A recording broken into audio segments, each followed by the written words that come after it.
It's the finals of the Path of the Strongest tournament, and the hype is through the roof as the arena literally explodes with energy. The commentator is losing his mind over the level of play. This isn't just a game. It's a historic showdown between legends. On one side, we've got the undying god of war, Lin Jai, going head-to-head with the genius sword saint, Bailey Chang. Lin Jai is the #1 berserker for a reason.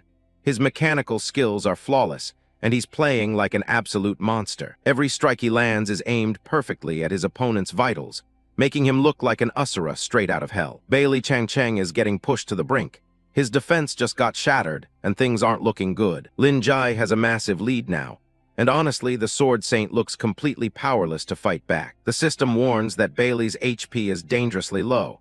It looks like we're about to crown a new champion. Lin Jai stands there, looming over his opponent with his massive blade, ready to end this once and for all. He's already celebrating, telling Bailey that it's over and he's the winner this time. Bailey looks like he's ready to accept defeat, blood dripping from his mouth as he admits he lost. But his expression suddenly shifts into something much darker. He refuses to go out like this. He can't believe he's losing here, not after everything, and his eyes flare with a desperate resolve. A massive red energy field erupts around them, as Bailey mocks the idea that simple hard work can actually win. He pulls out his trump card, the cheat system, and his sword starts crackling with an unnatural blue power. Lin Jai's smile vanishes instantly. Something is very wrong with the energy coming off that blade. Bailey drops 500,000 in real cash to activate a super speed boost through the cheat system. He becomes a literal blur, closing the distance before the god of war can even blink. Lin Jai realizes the truth.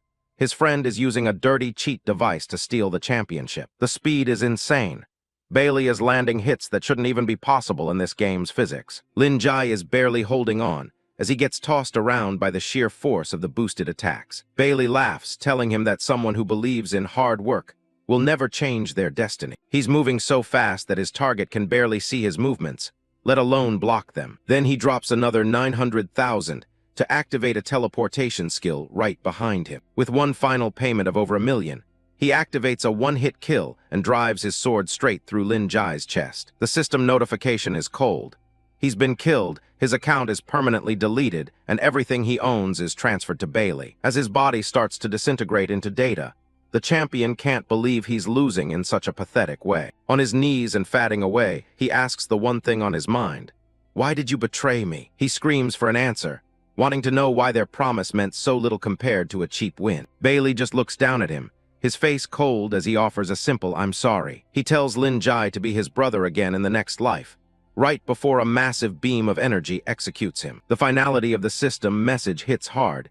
He's officially lost his player qualifications. The whole system starts to restart, wiping away 5 years of blood, sweat, and tears. As his consciousness fades into the red void, all he can feel is the crushing weight of failure. He thinks back to his life, born at the bottom of society with no money, no power, and absolutely no future. He truly believed that being ruthless and working harder than everyone else would be enough to change everything. Now his avatar is just floating pixels, scattered in the digital wind of a game that doesn't care. He was so close to the peak, just one step away from taking the throne he'd sacrificed his whole life for. He bet his very life on this tournament, and now he's paying the ultimate price. A crushing defeat that leaves him with nothing but regrets as his final hand vanishes. In his final moments, he makes a silent vow.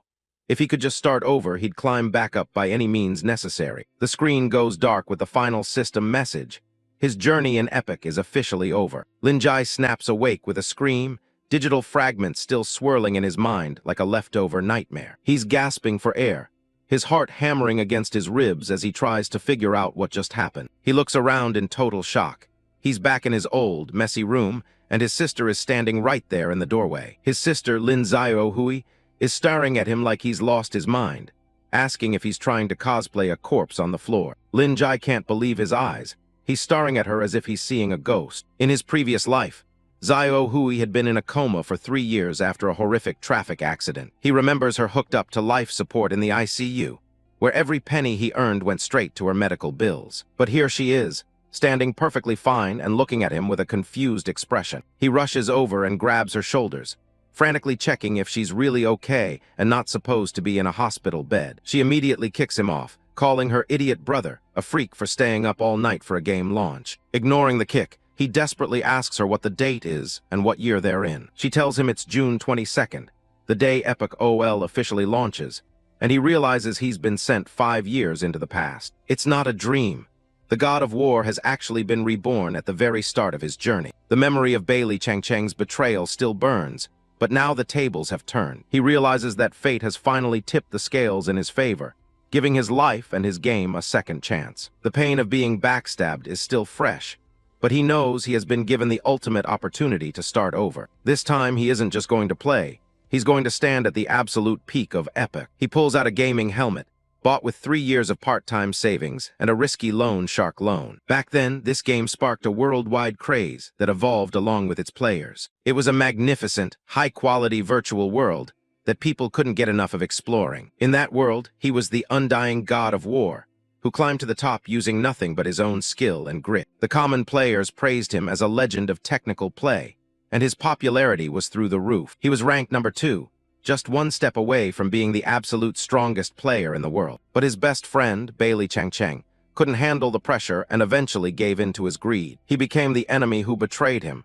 stealing the title that should have been his. Lin Jai tells himself that thinking about that now is useless. It's time to focus on the future. He slides the helmet on, determined to make sure those regrets never happen again. The system flares to life with a blinding light, welcoming him back to Epic OL. He stands in a digital void as the game prompts him to choose his class and join the millions of others starting from scratch. In his first life, everyone entered the game blind, having to figure out every single mechanic on their own. But to a veteran who's lived 5 years into the future, this entire world holds almost no secrets. He clenches his fist, feeling the power of the knowledge he's brought back with him. He spawns into the starting town, vowing that this time he will reach the absolute summit of combat power. Lin Jai takes his first steps back into the world, declaring that the king of mechanical skill has officially returned. This is the beginner village plaza, the starting point for every new player in the massive VR world of Epic. Somewhere in the crowd, people are already trash-talking, wondering why anyone would be crazy enough to pick a warrior class. That broke loser everyone is mocking is Lin Jai. He's level 1, geared in rags, and clearly doesn't care what they think. His stat screen is pretty basic, but for him it represents a clean slate. Lin Jai is back. He's been through all of this once before, and he's ready to rewrite history. The memories of battles from 2 years ago are still fresh, back when he was at the top of the food chain. Back then, he was fighting in massive arenas, with the whole world watching him dominate. Even with a chance to start over, Lin Jai says he'd choose the path of the warrior every single time. His old rival, Bailey Changcheng, used to laugh at that, thinking the class was only for low-tier players. To guys like him, warriors were just meat shields for people who couldn't afford flashy spells or expensive gear. Bailey saw the class as nothing more than cannon fodder. He tried to convince Lin Jai to pick a deadly and elegant swordsman class, but the cool act didn't even last 3 seconds. Lin Jai didn't care about looking pretty. He believed in the raw power and resilience of a true warrior. In his eyes, surviving every crisis was the only way to earn the right to become something more. He reached level 80 and earned the title Undying God of War by never losing a single life in battle. But his rivals were already plotting to see if that title would still exist by the end of the day. Lin Jai just smirked and offered to make a bet on it. Bailey was all in, ready to see the God of War fall. Lin Jai held his ground, charging into the fray and proving exactly why he held that title. Fast forward to the present, and he's walking through town as a level 1 rookie again. He knows warriors have better health stats, making them much harder to kill early on. His plan is to eventually become a berserker, a class that trades its own life for insane combat power. He knows the pay-to-win crowd usually goes for the flashy, high-damage classes instead. Groups of mages, swordsmen, and assassins are everywhere, but they're mostly just followers. 9 out of 10 parties in the streets are just different combinations of these same DPS classes. When the server just opens, those cool classes get wrecked by early monsters with high stats. But warriors can hold their ground right from the start, surviving where others fail. Lin Jai plans to use his mastery of the mechanics to make up for any of the class's early shortcomings. A quest notification pops up, telling him to report to a guy named Outright in Mel Town. He finds Outright, the novice guide, sitting exactly where he remembered him 5 years ago. Seeing the old man again really brings back the memories for Lin Jai. Suddenly, someone bumps into him and immediately starts acting like a jerk. It's Bala, a level 2 paladin who's already trying to shake down newbies for copper. Paladins are the classic all-rounder class that pay-to-win players love because they can do everything. It's only been half an hour since launch, so hitting level 2 this fast means he definitely spent money. Sure enough, Balai bought a novice experience pack just to start bullying people early on. He thinks his level gap makes him untouchable, telling Lin Jai to pay up or get beat. Lin Jai isn't fazed. He knows these early spenders are just paper tigers. He knows the newbie reward is 10 copper coins, so paying 1 coin as protection money is technically a profit. But Lin Jai isn't about to give him anything. He asks why the hell he should hand over his money. Balai loses his temper and attacks, screaming about how much stronger he is. But Lin Jai just reaches out and shuts the attack down with his bare hands. Balai's face contorts as he realizes he can't move his arm. It's like all the strength has been drained out of him. Lin Jai just smiles, explaining that this is grip amplification, an innate talent he picked right at the start. Most players call it trash because it just makes it harder to drop your weapon, but it actually grants a hidden disarm resistance stat. Balai laughs, calling it a useless skill that even a dog wouldn't want. Lin Jai's grin only gets wider. Useless to you maybe, but for me. He knows that in the right hands, this is actually the strongest talent a warrior can possess. Balai starts to sweat when he realizes he's actually being disarmed barehanded in front of everyone. It looks like garbage on the surface, but the potential is insane if you understand the game's core mechanics. It allows you to parry basic attacks without a weapon.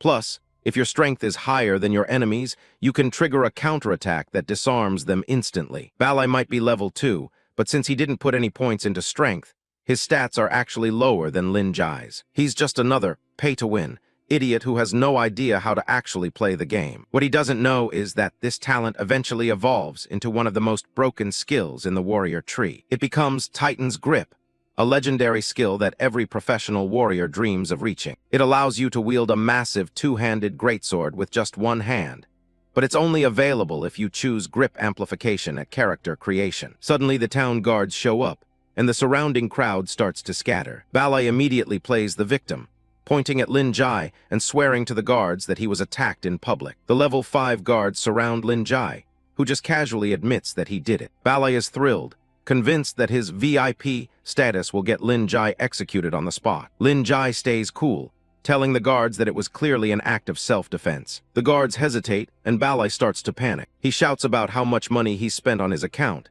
as if that carries any weight with the town guards. Lin Jai knows the safe zone rules. The first person to strike is the aggressor, and the victim is allowed to fight back without penalty. The guards don't care about Balai's VIP status. They slam him into the ground for starting trouble. A system notification pops up.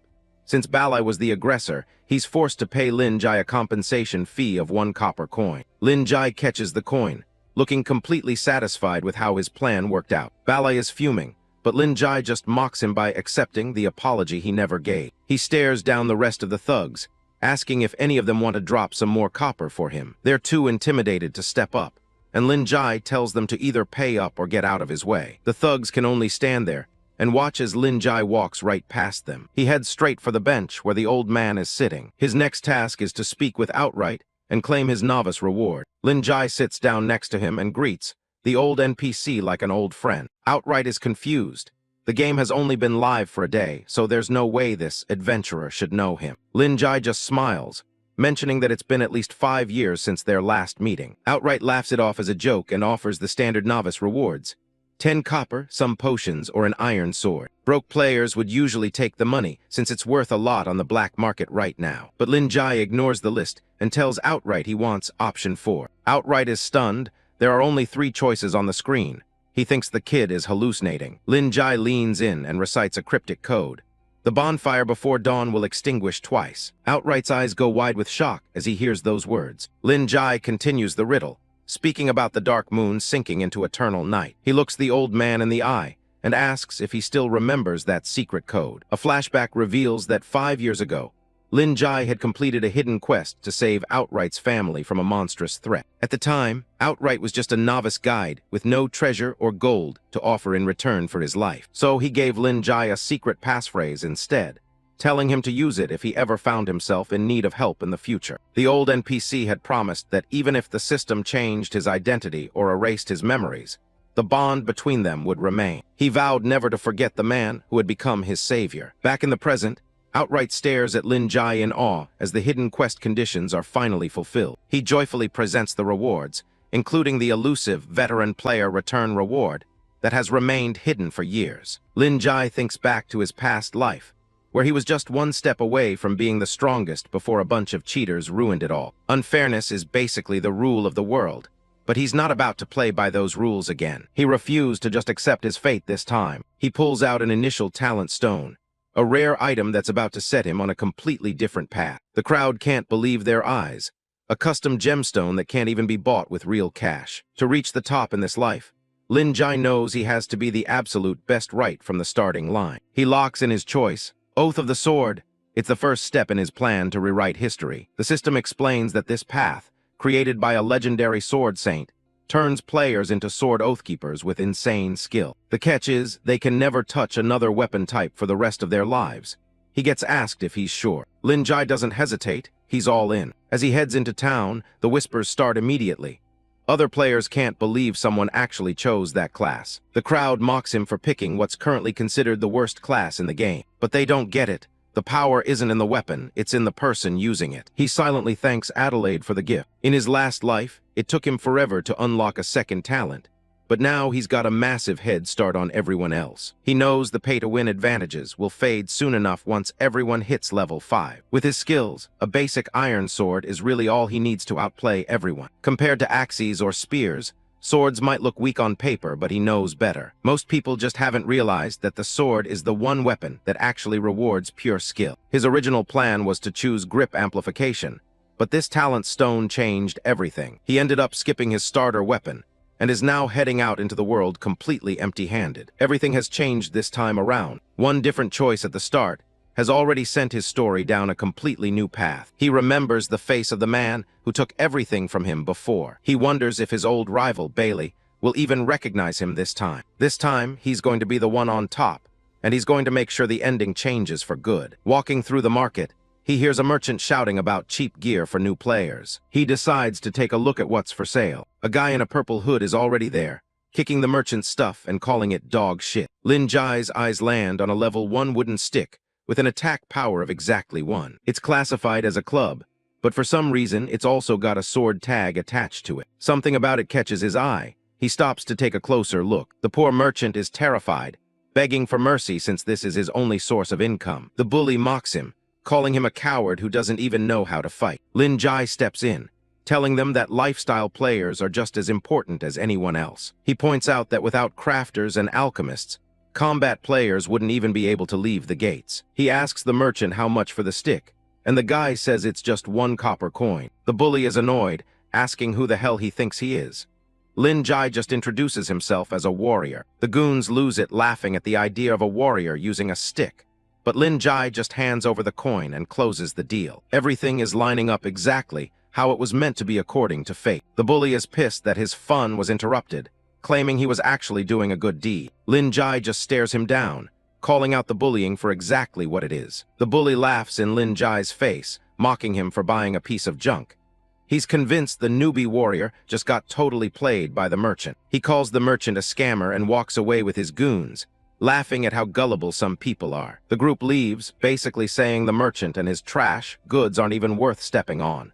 They think he deserves to be scammed. Lin Jai looks down at the stick. He knows exactly why everyone else thinks it's garbage. In the early days of the game, these were a classic scam item. Novice players would buy them for 1 copper thinking it's a bargain, only to realize they're useless. No one cares about them once they learn better. But Lin Jai isn't some clueless novice. He's the war god who's handled 1,000 divine artifacts, and his gut is telling him this is something special. The system confirms it. This stick somehow has both sword and club attributes. That shouldn't even be possible in a normal classification system. There's only one explanation for a weird overlap like that. It's a glitch in the matrix, or something much more powerful. It's an unidentified divine artifact. Even if he can't unlock its full power yet, it works perfectly fine as a sword for now. He checks his status. Level 1 warrior name, Lin Jai the Returned. He's officially equipped with the wooden stick. His stats are base level, but in the hands of a pro, these numbers are more than enough to start a legend. Power is about how you use it. He arrives at the North Gate, where the atmosphere is thick with a dark, demonic aura. The town is under serious pressure. A world quest kicks off, Demons Offensive.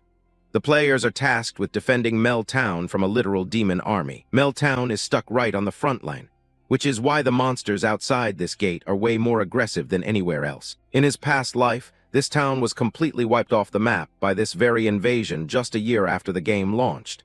He's determined to change that. Other players are charging out, blinded by the promise of high experience points from the demon mobs. They have no idea what they're in for. The guards at the gate try to stop Lin Jai, warning him that a level 1 novice will just be throwing his life away out there. Lin Jai doesn't bat an eye. He just calmly asks them to let him through, ignoring their pleas for his safety. The guard warns him that once he leaves, there's no beginner protection to save him. Lin Jai just smiles, saying he's looking for a challenge. He walks past them with total confidence, ignoring the warnings of certain death. It doesn't matter if they are higher level. "Open the gates," he commands. His sheer guts earn him an immediate reputation boost with the town guards for his bravery. His reputation in Mel Town jumps straight to friendly, just for being an absolute madman. He's making an impression. Most players don't know that Epic OL has hidden rules that reward people for pushing their limits like this. Challenge is key. If an NPC thinks you're brave enough to tackle something impossible, they'll start opening up hidden quests and favorable deals. Guard Captain Lance is impressed by his courage and asks for a favor. Just like that, Lin Jai triggers a hidden quest. This is exactly what he wanted, a level 3 quest being offered to a level 1 player. Everything is going according to plan. Lance explains that 3 of his men are trapped in the boss's camp.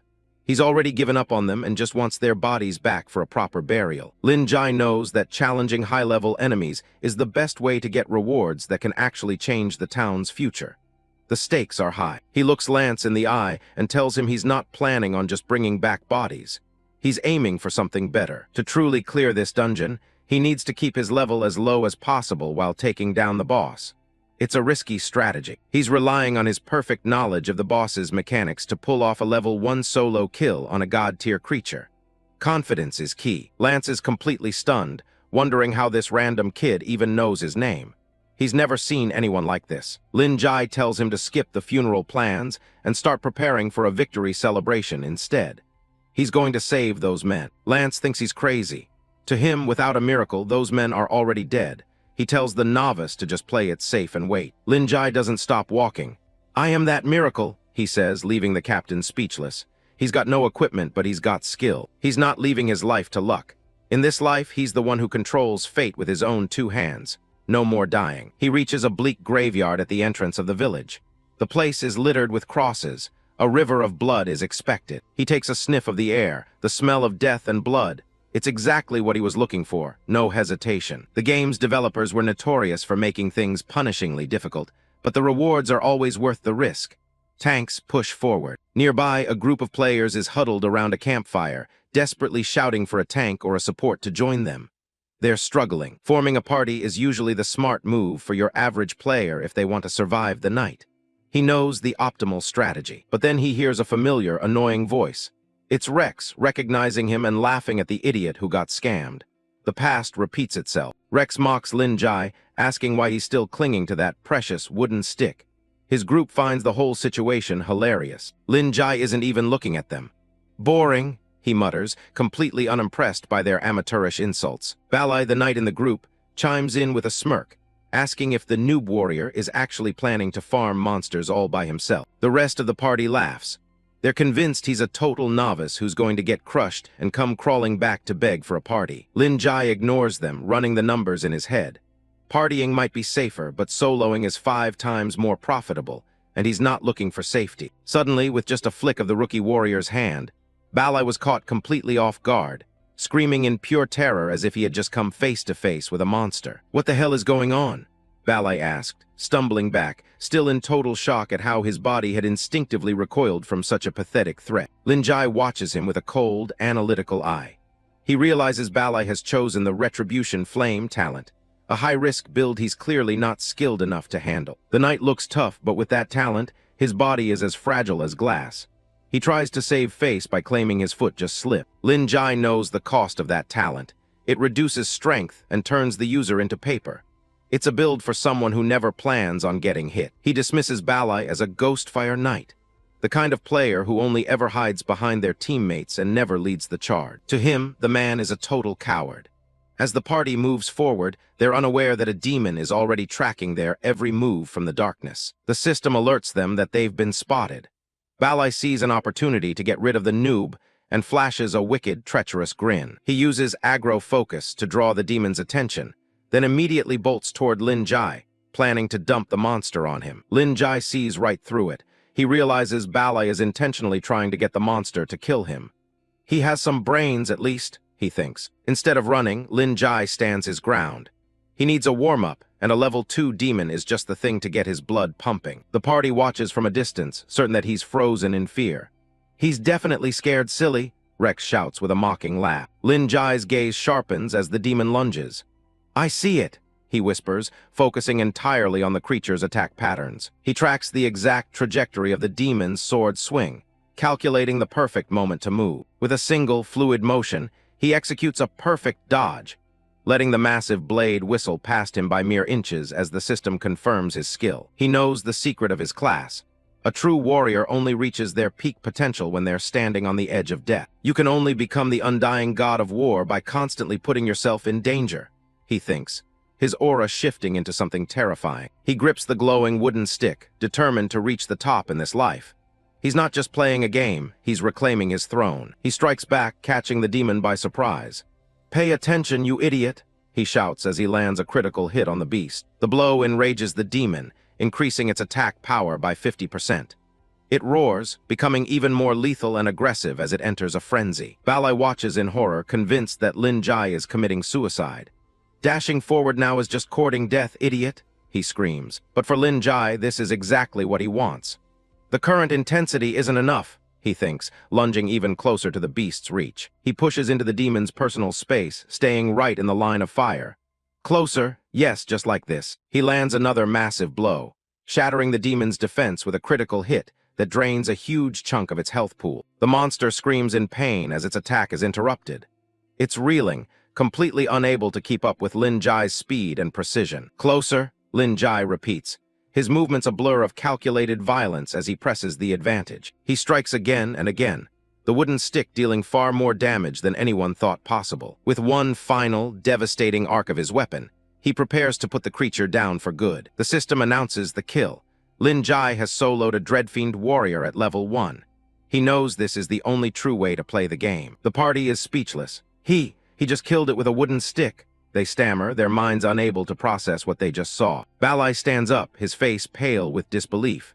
He tries to convince himself it was all just incredible luck, otherwise it makes no sense. Rex steps forward with a newfound respect, or at least a new scheme. He suspects Lin Jai isn't just a lucky noob, but a former closed beta expert. He changes his tune immediately, asking if Lin Jai wants to join his party.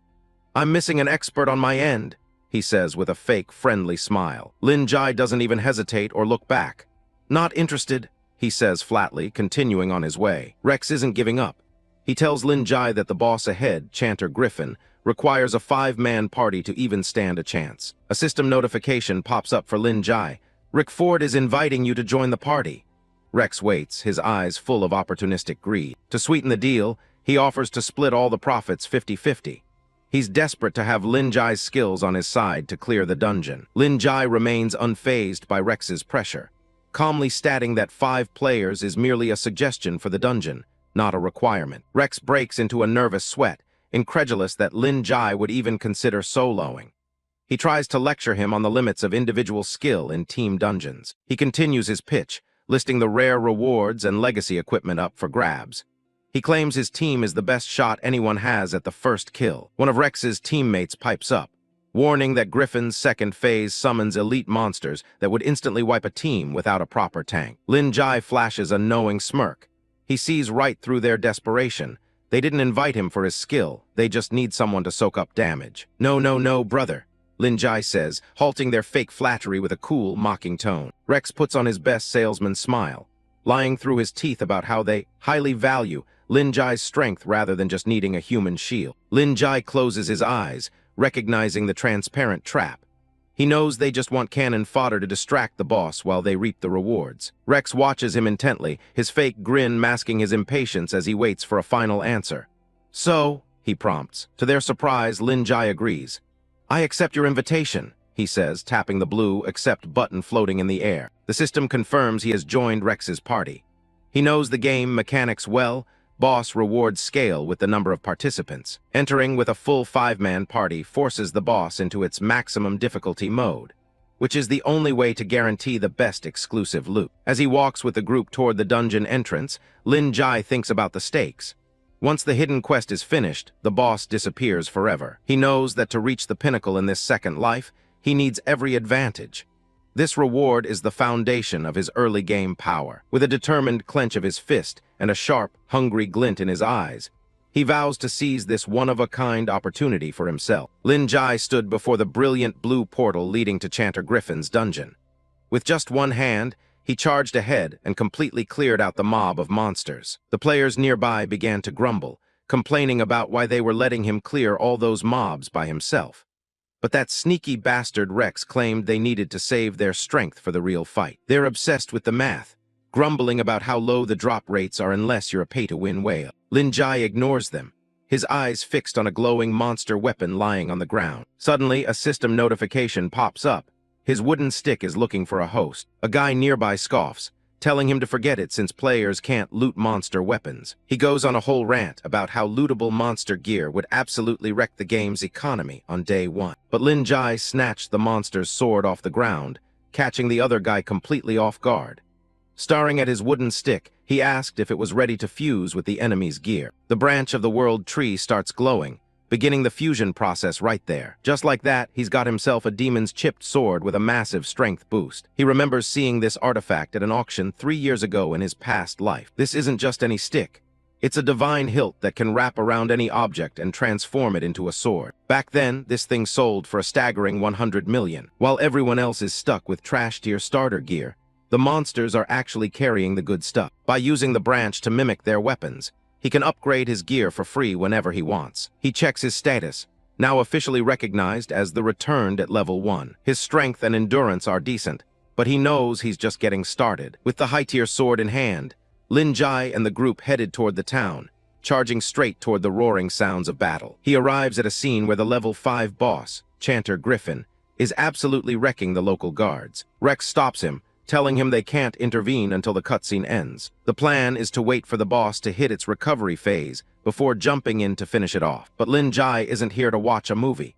He's got zero interest in waiting for the cutscene to finish. He ignores the warning and starts walking straight into the middle of the fight. The guards can only stare in shock as he breaks the game's usual rules. He draws his sword, announcing that his only tactic is to start swinging. Breaking a cutscene comes with a heavy price.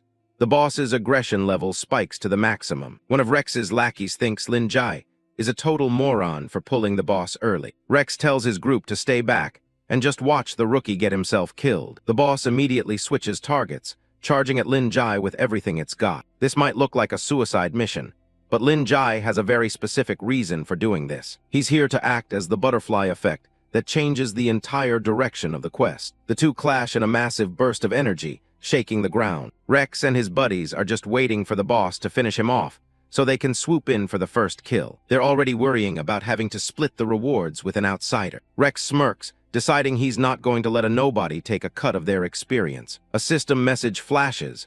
Rex Terror has kicked Lin Jai from the party right in the middle of the fight. Now alone, Lin Jai dodges a lethal swing from the massive boss. He realizes their game. They use newcomers as fodder to weaken the boss so they can take the glory. They honestly believe it's impossible for a lone level 1 player to survive this. But Lin Jai knows they've completely miscalculated. Red energy erupts around him as he launches himself into the air, ready to strike back. The boss can only stare as this rookie brings down the power of a veteran war god. A massive shockwave tears through the air as the clash begins. Rex's group can barely believe their ears, hearing a sonic boom that sounds like the sky is being ripped apart. Lin Jai doesn't back down, shouting for the boss to bring everything it's got. His Oath of the Sword kicks in, boosting his attack power as he swings his blade with lethal precision. The onlookers are stunned to see a level 1 player actually holding his own against Chanter Griffin's HP bar. But the fight is just starting, as the Griffin roars and enters its second, even more dangerous phase. The boss winds up a massive, purple-charged hammer strike, intended to crush everything in its path. Lin Jai stands his ground in the eye of the storm, intentionally putting himself in the most dangerous spot possible. Rex's crew thinks he's lost his mind, convinced that trying to parry a charged boss attack is a death sentence. A violent purple explosion rocks the area, sending debris flying everywhere. The boss puts every ounce of its corrupt energy into the strike. Amidst the chaos, Lin Jai reflects on why everyone thinks the warrior class is a dead end. He knows that most people don't understand the true value of being able to choose your own path. Back before the game launched, the popular roles were reserved for those with the deepest pockets. Common players were often forced into support roles, or treated as nothing more than cannon fodder. He remembers that the warrior class was only free because it was considered the bottom of the barrel. But in that moment, he discovered a secret that changed everything he knew about the game. To truly grasp the top spot, he had to give up every other safe opportunity and go all in on this path. The bystanders are paralyzed, swearing it's impossible for a level 1 rookie to block a strike like that. Lin Jai's gaze hardens, determined to pave a path to the top that only he can walk. He activates grip amplification, bracing his sword horizontally to turn it into an unbreakable shield. He puts all his trust into his past life's experience and the weapon currently in his hands. The boss finally leaves an opening, and Lin Jai doesn't waste a single second. By narrowing his focus and giving up everything else, he's found a sea of opportunities right in front of him. With fire in his eyes, he vows that even gods will fall before him on his quest to become the strongest. Lin Jai dives in for the final strike. Lightning arcs through the air as he closes the distance. A massive explosion rocks the clearing. System notification: Chanter Griffin has been slain. Lin Jai hits the dirt, completely drained. He checks his status, thankful for the warrior class's high health pool. He stands over the boss's remains as the experience points start pouring in. He hits level 2, and his core stats take a significant leap. From a distance, Rex and his gang can't believe what they just witnessed. Rex stares in disbelief, realizing the boss didn't even reach its second phase. Lin Jai's reputation in Melttown reaches revered status. He unlocks a secret achievement for the solo kill. A final system message confirms the Griffin and its legion are gone for good. The boss bursts, showering the ground in gold and rare materials. Rex's crew isn't happy, already labeling the victory as a bug. Rex orders his men to move in and clear the floor. Hawk tries to grab a coin, but a red warning box shuts him down. He's furious, screaming about his lack of looting rights. Rex realizes the truth. Lin Jai kicked them from the party right before the kill. He curses his bad luck, while the warrior calmly collects the spoils. The golden bell of the Griffin appears, a legacy divine artifact. Lin Jai spots the artifact glowing among the loot. He reaches out, and the items begin to react to his presence. Gold and materials fly straight into his inventory in a blur. Hawk tries to intercept a flying coin, but it zips right past his hand. Lin Jai bags the coins, while the goons whine about him, hogging the drops. Rex tells them to pipe down, eyeing the lone warrior. He explains that if they kill him now, he'll drop everything he just looted. Hawk is still nervous after seeing him solo a level 5 boss. Rex's goons activated Eagle Eye and saw that Lin Jai had a mere 3% of his health remaining. He's confident one grazing hit will be enough to finish the job. He orders the whole crew to flip their PvP flags. They begin to surround the exhausted warrior. Lin Jai tallies the loot, 100 copper coins and a massive haul of alchemy materials. He checks the current exchange rate and realizes he just made a fortune. Rex laughs, calling him a gullible fool for doing all the work. Lin Jai doesn't look surprised, calling out the immediate betrayal. Rex plays it off, claiming they only stayed back because they believed in him. He drops the mask, demanding his share of the credit and the loot. A red system alert flashes. Lin Jai has suffered a fatal heavy wound. He's coughing blood, his stats halved and health capped as the gang closes in. Rex stares him down, ready to introduce him to the villain gang's principles. Rex gloats about his gang's philosophy, explaining that cooperation is just a precursor to betrayal. He smirks while one of his men prepares a shot in the background. He tells Lin Jai it's time to hand over every single item he has. A glowing projectile streaks toward Lin Jai, who instantly recognizes the hunter skill, Eagle Eye. The arrow slams into the building beside him, a clear warning shot meant to show off the shooter's accuracy. Lin Jai looks back at them, questioning the point of the display. Rex demands not just the boss loot, but everything Lin Jai is wearing, right down to his underwear. He holds out a hand, offering to spare Lin Jai's life if he begs for mercy and trades the items. He wants to see the warrior completely disgraced, walking away with nothing. The gang laughs, calling him a bottom-tier idiot who just got lucky with the boss. Lin Jai lets out a quiet laugh of his own as his expression darkens. He stands his ground and gives them a simple answer.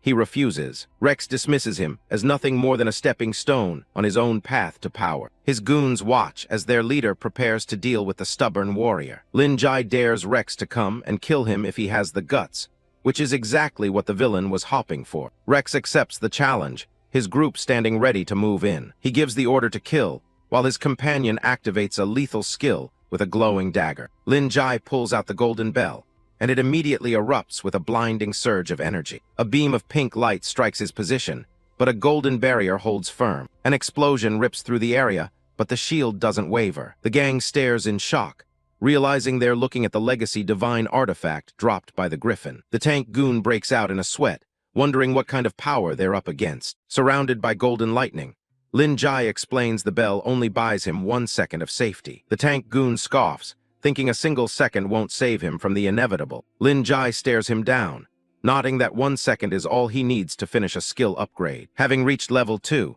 he uses his free skill point to unlock a powerful warrior ability. He activates Death's Respite, a skill that triggers a massive health recovery when surrounded by enemies. His health bar surges past its maximum limit as a red aura flares around him. The goons are horrified to see him completely recover from his heavy injuries in an instant. Lin Jai's eyes glow with a fierce intensity as he asks if they're ready to see a real nightmare. Mechi orders the crew to focus fire, pointing out that Lin Jai's weapon is still out of reach. Lin Jai launches himself forward with explosive speed, catching them completely off guard. Rex's eyes widen in terror as he sees the warrior closing the gap. A single punch connects, sending one of the men flying backward. Lin Jai is a blur of motion, striking down anyone in his path with devastating force. The remaining goons are paralyzed with fear, unable to keep up with his movements. He leaves a dead archer in his wake, having ended him with nothing but his bare hands. With his unarmed combat enhancement active, his fists are just as lethal as any blade. Rex desperately shouts for Mechi to use an ice spell to pin the warrior down. Mechi unleashes an ice burst,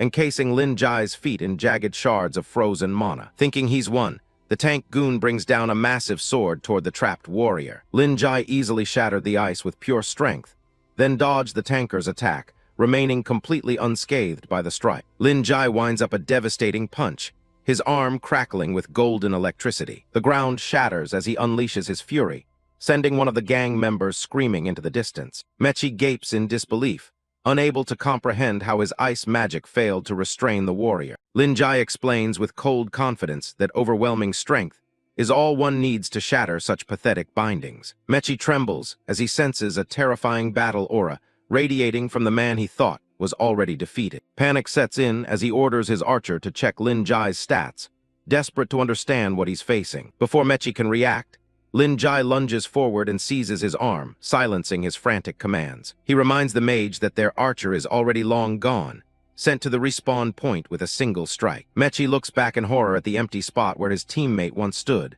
realizing the true scale of the threat. With no other explanation for such power, Mechi points a trembling finger and accuses Lin Jai of using a cheat program. A golden fire burns in Lin Jai's eyes as he listens to the desperate accusations of a cornered coward. A memory flashed back as Lin Jai asked Bailey why he chose such a cowardly way to betray him. The cheater's eyes flashed with a chilling purple light as he replied that Lin Jai had simply chosen the wrong path. Lin Jai scoffs at the idea of cheating, stating that only the weak abandon their honor for a path of no return. He hauls Mechi up by his collar, disgusted that the mage would rather scream "hacker" than admit his own failure. Terrified, Mechi begins to beg, offering to abandon Rex's gang if Lin Jai will only spare his life. Too late, Lin Jai mutters, his fist igniting with a lethal surge of mana as he activates his power punch. He delivered a thunderous blow that created a massive shockwave, completely obliterating the mage. The dust settles, leaving Lin Jai standing alone in a fresh crater, his gaze fixed on the last remaining enemy. Rex emerges from the smoke, surprisingly calm as he claims Lin Jai has just threw away his greatest advantage. A predatory smirk crosses the villain's face, convinced he has finally figured out how Lin Jai's profession works. Drawing his twin daggers, Rex notes that Lin Jai's strength spikes specifically when he is outnumbered. A system window confirms the warrior trait, Last Stand, which grants a massive stat boost only when under siege. Since he is now the only one left, Rex believes the buff has expired, leaving Lin Jai vulnerable. Lin Jai simply draws his greatsword, unfazed by the analysis, and promises to end this with a single strike. Rex's body is wreathed in a sinister purple mist as he boasts about his specialty in one-on-one player killing. The two warriors clash in a violent burst of energy, each determined to end the other's life. Sparks fly as steel meets steel, and Rex confidently mentions his lethal weak point strike trait. He explains that as a killer, Every strike he lands will burden his opponent with debilitating debuffs. A mental map illustrates the horror. Blindness from headshots, crippling leg wounds, and bleeding from the torso. Lin Jai observes his opponent's movements, well aware that even a single graze could start a cascade of failure. Rex lunges forward with blurring speed, acknowledging that Lin Jai is doing remarkably well for someone with such a clumsy weapon. He laughs, certain that his close quarters advantage and stacking debuffs will eventually overwhelm the warrior. Rex continues his frantic assault, mockingly calling Lin Jai's defense a futile dying struggle. In response, Lin Jai's blade begins to pulse with an intense, burning orange radiance. He suddenly vaults backward, creating distance to prepare for his next devastating move. Rex is momentarily stunned that Lin Jai still possesses such immense destructive power despite his injuries. He quickly regains his composure, sneering that he will simply win through a battle of attrition. Lin Jai's eyes flare with an inner fire as he retorts that he has no intention of dragging this out. Like a meteor of burning wrath, Lin Jai charges at his foe, telling him to repent while he waits to respawn. Terror finally grips Rex's heart as he realizes he cannot dodge the incoming strike. The air itself explodes as Lin Jai lands a crushing blow, shattering Rex's confidence along with his gear. Rex reappears at the Resurrection Crystal, his body pixelating as he respawns in the town center without a single piece of gear. Disoriented and humiliated, he stares at the system notification informing him that he was killed by Lin Jai and suffered a level penalty. Rex's teammates look on in shock as their naked leader rages, realizing that every item he obtained in the last 24 hours has been dropped. Back at the site of the battle, the remaining gang members are paralyzed with fear, realizing they have no hope of recovering their stolen gear. From the town square, Rex's furious screams echo through the streets as he vows to get his revenge on Lin Jai. Lin Jai stands amidst the spoils of war, his silhouette imposing as he looks down at the equipment Rex left behind. One of the surviving goons rubs his neck in pain, wondering where the rest of his team disappeared to so quickly. He freezes as he notices Lin Jai approaching,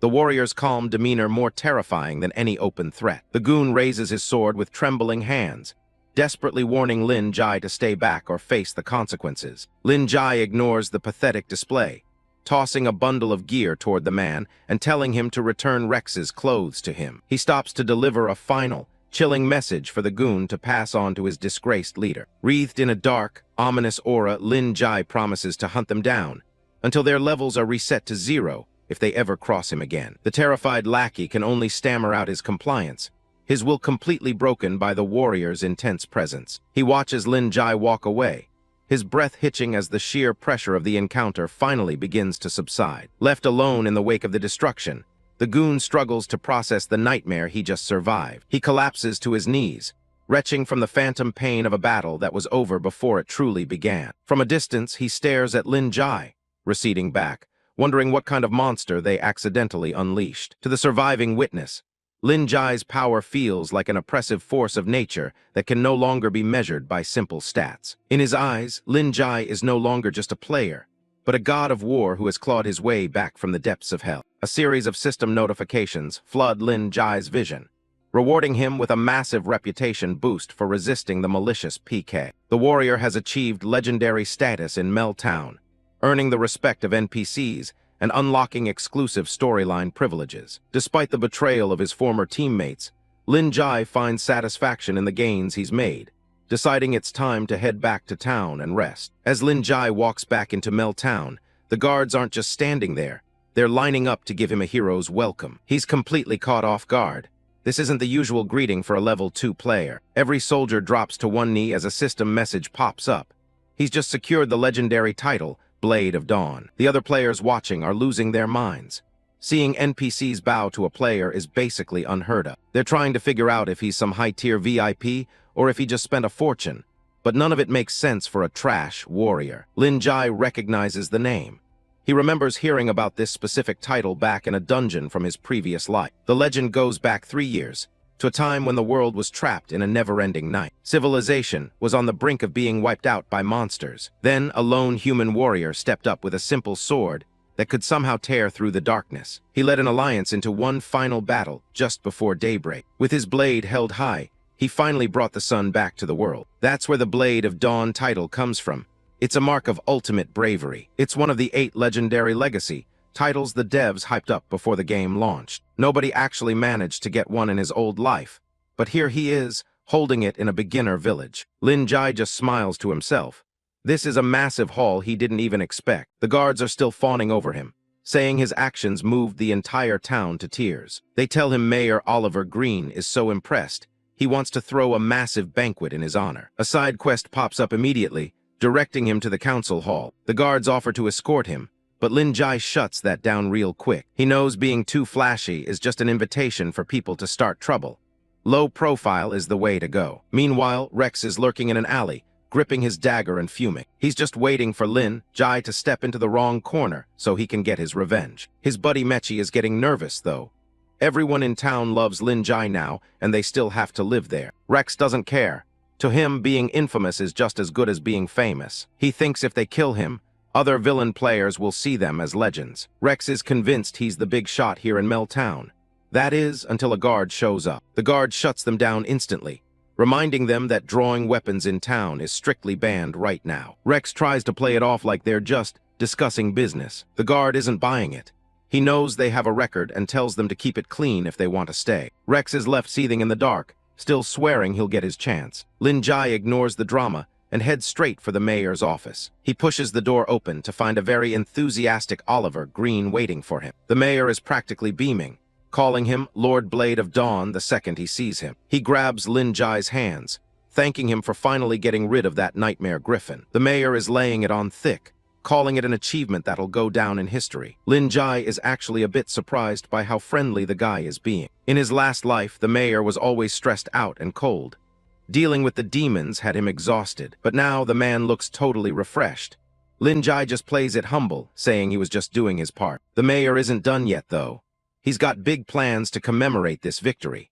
He pulls back the curtains to show the town square and makes a wild proposal. He wants to build a giant gold statue of Lin Jai right in the middle of the plaza. He wants every single person who comes to Meltown to see it and feel inspired. Lin Jai thanks the mayor but turns down the statue, saying empty fame doesn't actually help anyone. Instead, he's got a better idea for how to use those resources. Mayor Green is all ears, willing to give him gold, a noble title, or whatever else he wants. Lin Jai suggests investing the military funds into something that actually benefits every player in town. His first request is a massive, long-term tax cut for trading to help new players grow faster. Second, he wants to beef up the town's security so monsters like the Griffin never threaten them again. The mayor is stunned. He's seen plenty of people chase power, but never anyone who cares this much about others. He agrees immediately and orders the tax changes to go live right away. A town-wide announcement hits everyone's screen. Taxes are being slashed by 50% as a reward for Lin Jai's military merits. The players in the square go wild, wondering what kind of god-tier player would spend this much money just for charity. Back in the office, the mayor is practically in tears over Lin Jai's noble character. He pulls out a golden key, insisting that Lin Jai take one more gift as a personal thanks. It's the deed to a 2-story building on the edge of town, overlooking the windmill fields. He officially invites Lin Jai to make Meltown his permanent home. Lin Jai is floored.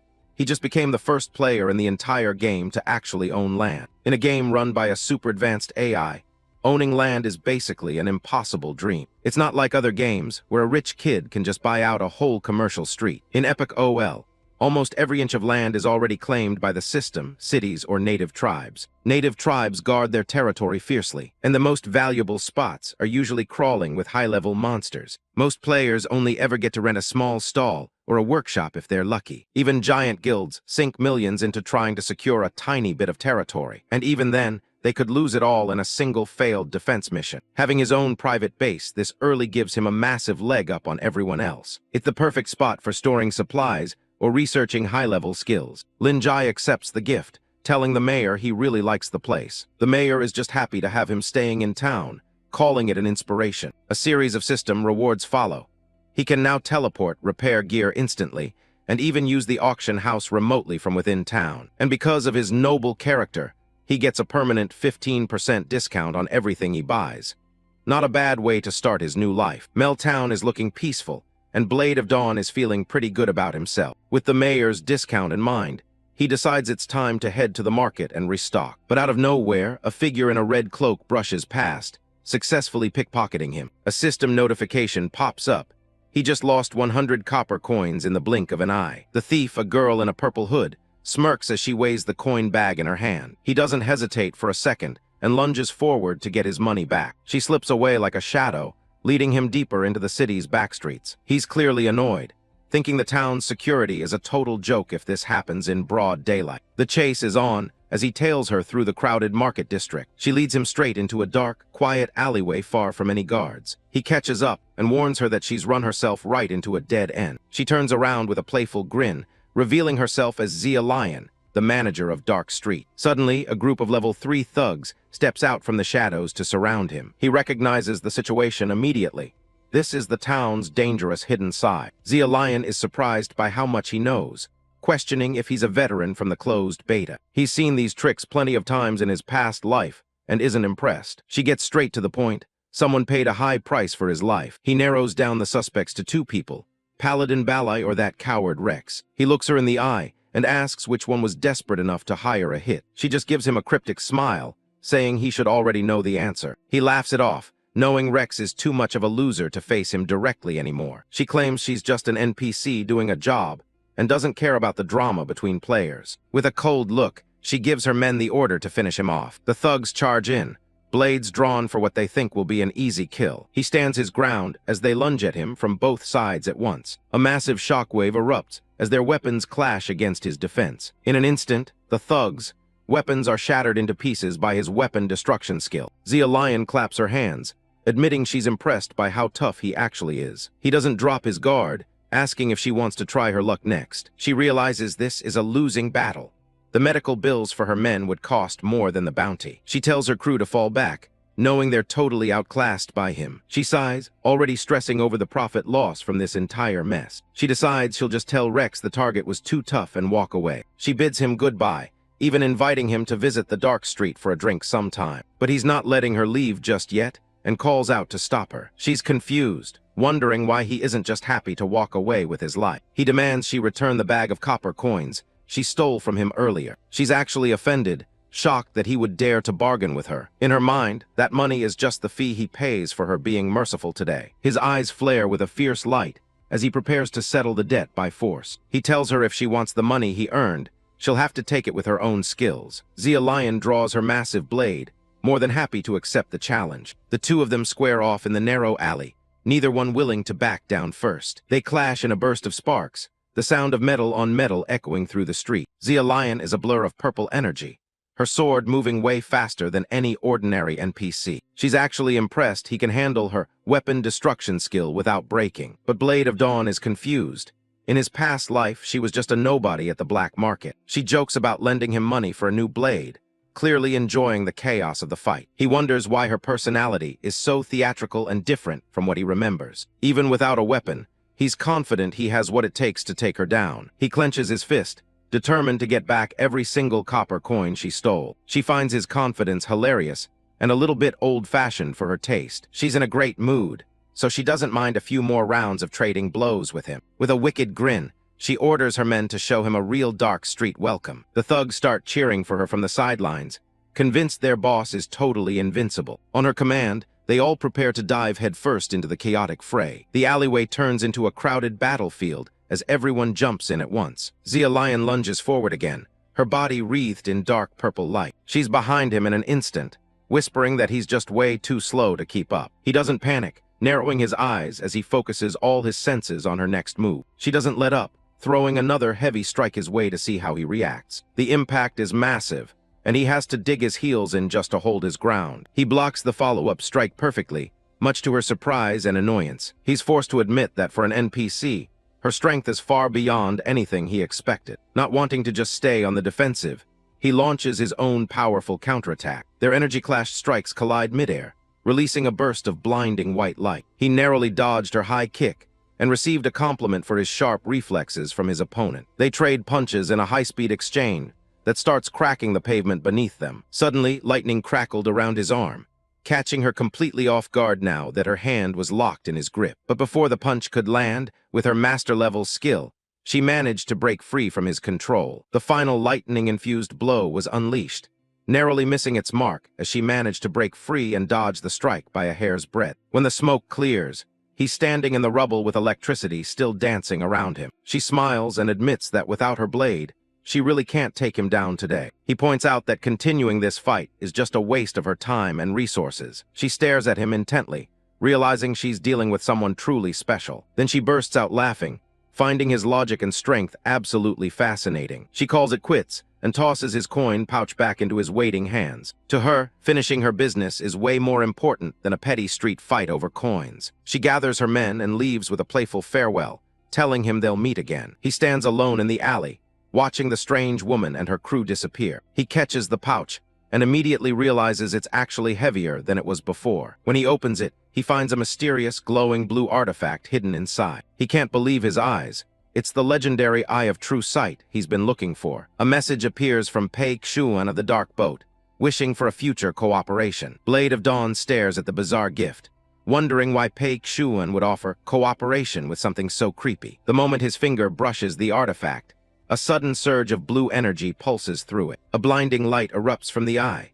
completely engulfing his vision in a swirl of raw power. The pain is instantaneous and agonizing, forcing him to his knees as the ancient energy fuses with his very being. A system notification flashes before him, announcing that he has obtained a rare divine artifact, the Eye of True Sight. Linked to an ancient god, this mysterious eyeball grants him the unique ability to shatter any illusion and perceive the truth. As the intensity fades, he realizes he's gained an incredible item he never even knew existed in his previous life. He smiles to himself, knowing that this version of Mel Town is proving to be far more interesting and rewarding than the last. Lin Jai is back in the busy streets of Mel Town. He wanders through the market, keeping his eyes peeled for anything useful. A merchant shouts out his prices, black stones for just 1 copper per pile. The warrior stops as something catches his attention. He stares at a crate of basic minerals that most players would just ignore. Black stone is everywhere, and most people think it's just trash that takes up inventory space. Suddenly, his Eye of True Sight activates on its own. One specific rock in the pile starts to glow with a faint purple light. It's clearly not like the other rocks in the crate. The system confirms it.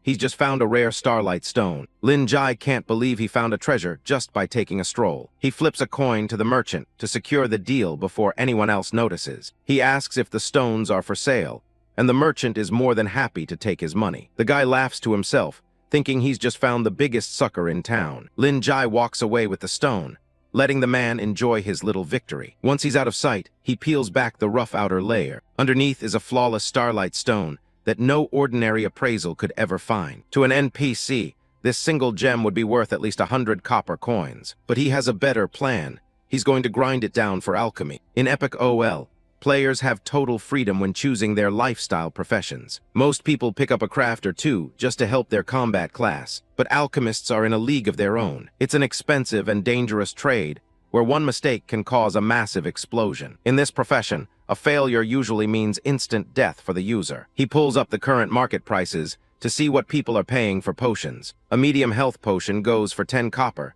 but the shop limits you to just 1 a day. The official recipe is a total scam. The materials cost more than the final product. Toss in a 60% failure rate, and you're basically paying double to make it yourself. It's why most players who try to get rich off alchemy just end up going broke. Luckily, Lin Jai lived in this world for 5 years and knows all the hidden recipes. He had the knowledge, but he was missing one vital ingredient. To make it work, he needed starlight stone powder. That gift he got from Pei Xuan just gave him the chance to make a massive profit. A couple of players are watching from the shadows, noticing he's buying more trash. They figure since he's the Blade of Dawn, he must know something about the economy. One of them decides to blindly follow him and buys a whole stack of black stones too. Even the merchant starts to wonder if he accidentally sold those rocks too cheap. Lin Jai gathers the rest of his supplies, bottles and some cheap herbs. He crushes the gem, and the system confirms he's crafted flawless starlight stone powder. The stalkers are baffled, trying to figure out what he just smashed. They're convinced that crushing those stones is the secret to making high-grade gear. They try it themselves, but they just end up with piles of useless dust and trash powder. Lin Jai begins the process by pouring grass leaf essence into a medium crystal bottle. He adds a dash of starlight stone powder, which catalyzes the mixture and boosts its potency. But the crafting process isn't quite finished yet. Watching from a distance, a couple of stalkers are convinced he's performing some kind of secret high-tier ritual. The warrior turns his attention toward the town's central fountain for the final step. He fills the bottle with plain fountain water leaving the onlookers completely baffled. The mixture reacts instantly, turning into a bright, glowing green liquid. The system confirms his success. He just crafted a medium health potion. He's satisfied to see that the appearance and efficacy are identical to the ones sold in high-end shops. The onlookers are skeptical, whispering that he must be selling fake medicine to unsuspecting players. But the crafting success notifications keep piling up as he continues to work. He finishes a batch of 100 potions, earning massive experience and leveling up his alchemy skill multiple times. He smiles, realizing his knowledge of the future is the ultimate tool for building wealth. Players quickly swarm him, eager to buy in bulk since they've already reached their daily purchase limits at the official shops. Just 1 hour later, he's officially sold out of his entire stock. By selling them for just 1 copper less than the shop price, he managed to move his inventory instantly. He does some quick math. His initial investment has turned into 1,000 copper coins in record time. Holding a heavy bag of loot, he realizes his earnings have multiplied tenfold in a single afternoon. Meanwhile, the two stalkers think they've found a major exploit they can use to get rich quick. Jabba starts mixing his own batch, confidently following the steps he thought he saw. But instead of a healing brew, he creates a toxic potion that billows with black smoke. He tries to act cool, claiming it's just a health potion that came out the wrong color. His buddy isn't convinced and dares him to actually take a drink. A burst of purple energy erupts, and the system announces that Jabba has officially killed himself. The surrounding crowd is stunned, whispering that another player has finally gone off the deep end. Lin Jai isn't surprised. Attempting to craft without the right recipe is a guaranteed way to trigger the curse of alchemy. With his pockets full of cash, the warrior prepares to log off and manage his new wealth in the real world. Lin Jai wraps up his business in the game and prepares to log off. Back in reality, home is a cramped, run-down apartment building. He pulls off his headset, thinking about the 50 copper coins he just traded for 5 million yuan. A notification pings on his phone. The first million has already hit his account. He's actually surprised by how fast the transfer went through. His quiet moment is ruined when he hears a loud commotion coming from the living room. A group of debt collectors has barged inside, looking for their monthly cut. Lin Jai's mother and sister, Zai Zai, are cornered and clearly terrified. The leader is fuming because he just blew 1 million playing the same game Lin Jai was just in. He's looking to take out his frustration and his losses on them right now. His mother begs for more time, but these guys aren't interested in excuses. The boss is totally unimpressed and ready to get violent. One of the thugs grabs Zai Zai, and she starts struggling as they get aggressive. Her mother screams her name, but she's helpless against them. The boss eyes Zai Zai creepily, suggesting she'd fetch a good price on the market. He mocks Lin Jai's mother, calling her son a useless shut-in who's probably hiding in his room. He even jokes about selling the boys' organs if they can't pay up. Lin Jai finally steps out, asking if 1 million is really enough to settle things. He holds out his phone, showing the boss exactly what he wanted. The thugs start laughing, thinking he's just a kid acting tough until they see the screen. One of them checks the account balance and realizes the million is actually real. Lin Jai stares him down, asking again if that's enough. His mom and sister are completely stunned, wondering how he could possibly have that much money. The thugs are busy counting the zeros, unable to believe what they're seeing. The boss is left speechless, staring at the screen in disbelief. He suddenly grabs Lin Jai by the shirt, demanding to know how a stinking gamer got this rich. He's not just curious, he's looking for a way to squeeze even more out of them. Lin Jai stays calm, telling him the truth. He made it all playing games. Hearing that a loser made 1 million while he lost one sends the boss into a jealous rage. He decides the million doesn't count as debt. He claims it as compensation for his own losses. Lin Jai's expression turns cold.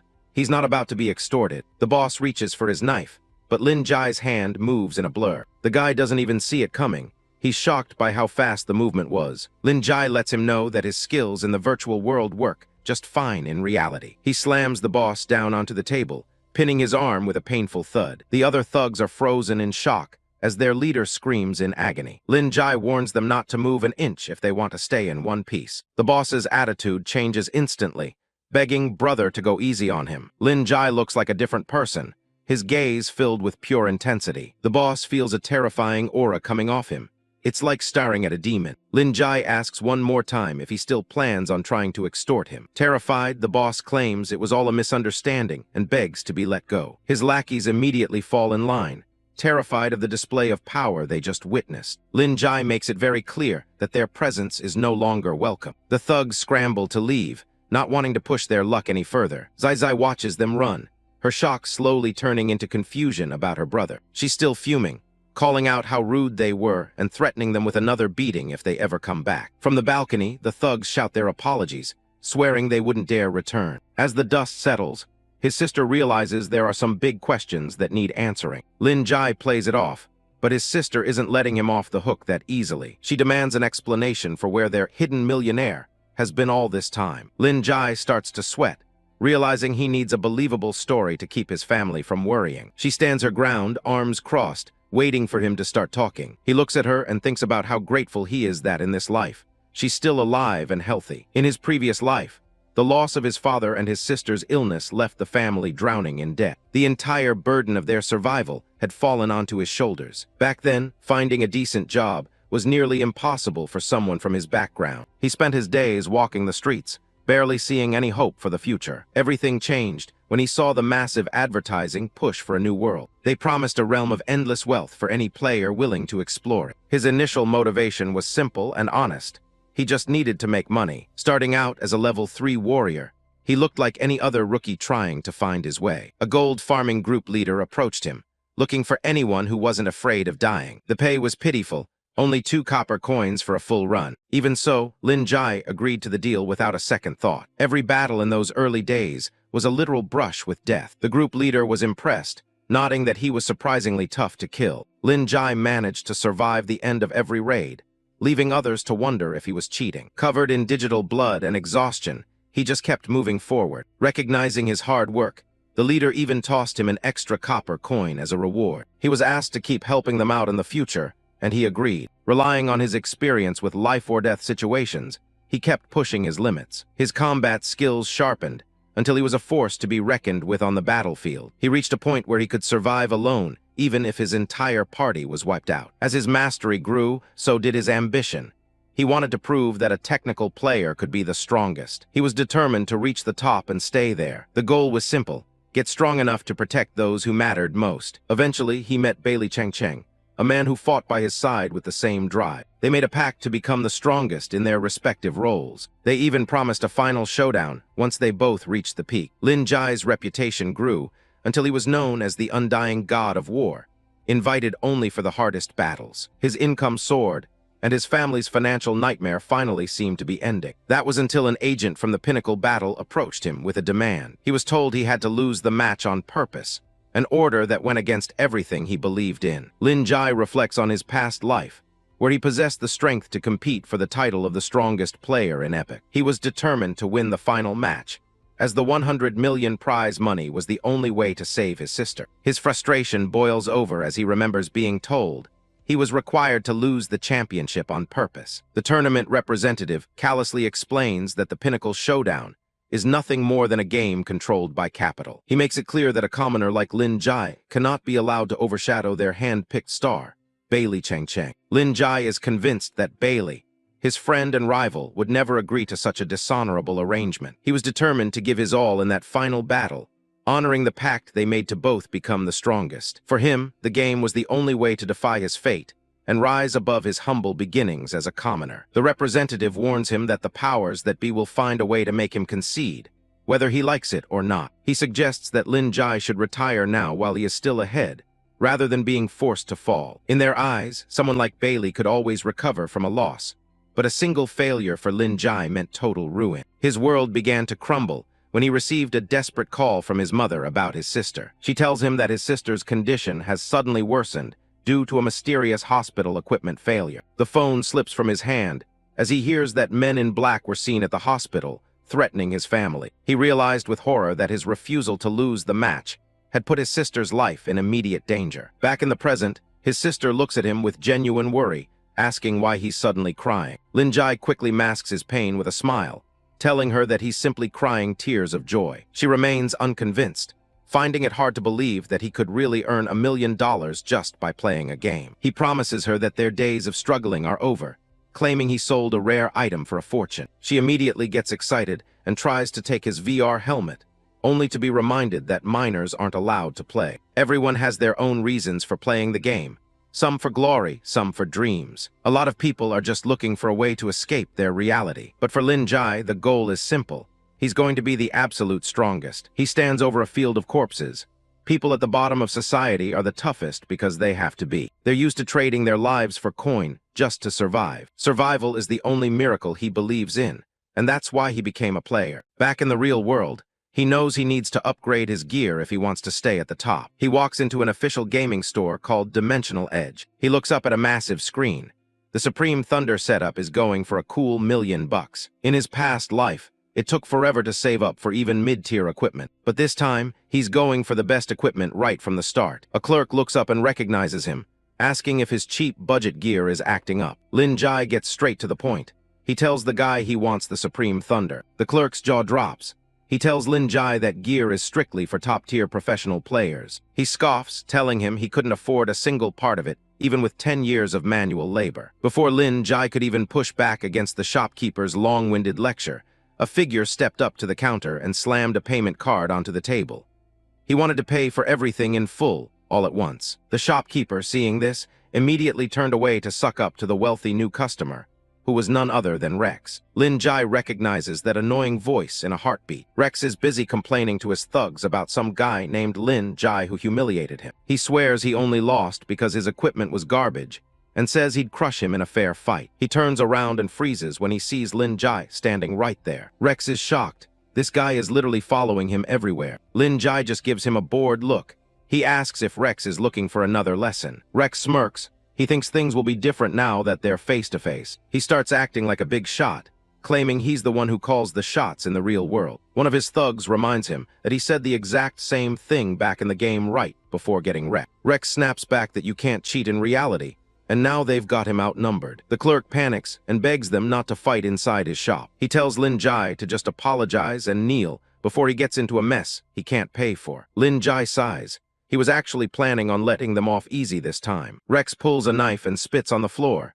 He's desperate to get back the dignity he lost. His thugs are fuming too. They spent a long time leveling up just for him to reset them. Rex lunges forward with the blade, screaming for Lin Jai to just die already. Lin Jai's eyes glow with a sharp intensity. Suddenly, the world starts moving in slow motion for him. 5 years of hellish combat in the game has rewired his brain and turned his reflexes into a machine. To everyone else, it's a blur, but to him, time has slowed down to a crawl. He sidesteps the blade effortlessly. His combat instincts are just as sharp in reality as they are in the game. Rex misses completely and almost falls over. He's terrified, wondering if Lin Jai is cheating in real life too. Lin Jai closes the distance in a split second. A powerful strike lands, and Rex is left gasping for air on the ground. Rex's buddy, Hawk, drops to his knees in total defeat.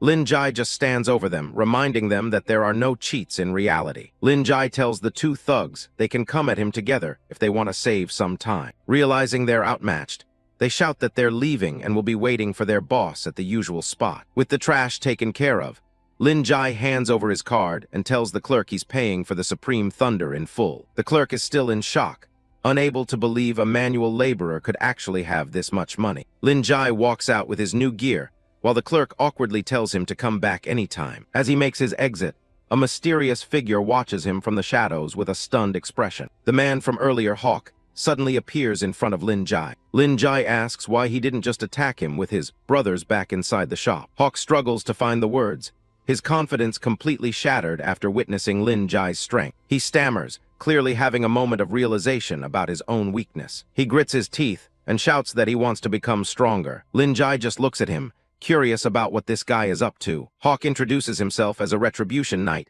and begs Lord Blade of Dawn for his help. He gets right to the point.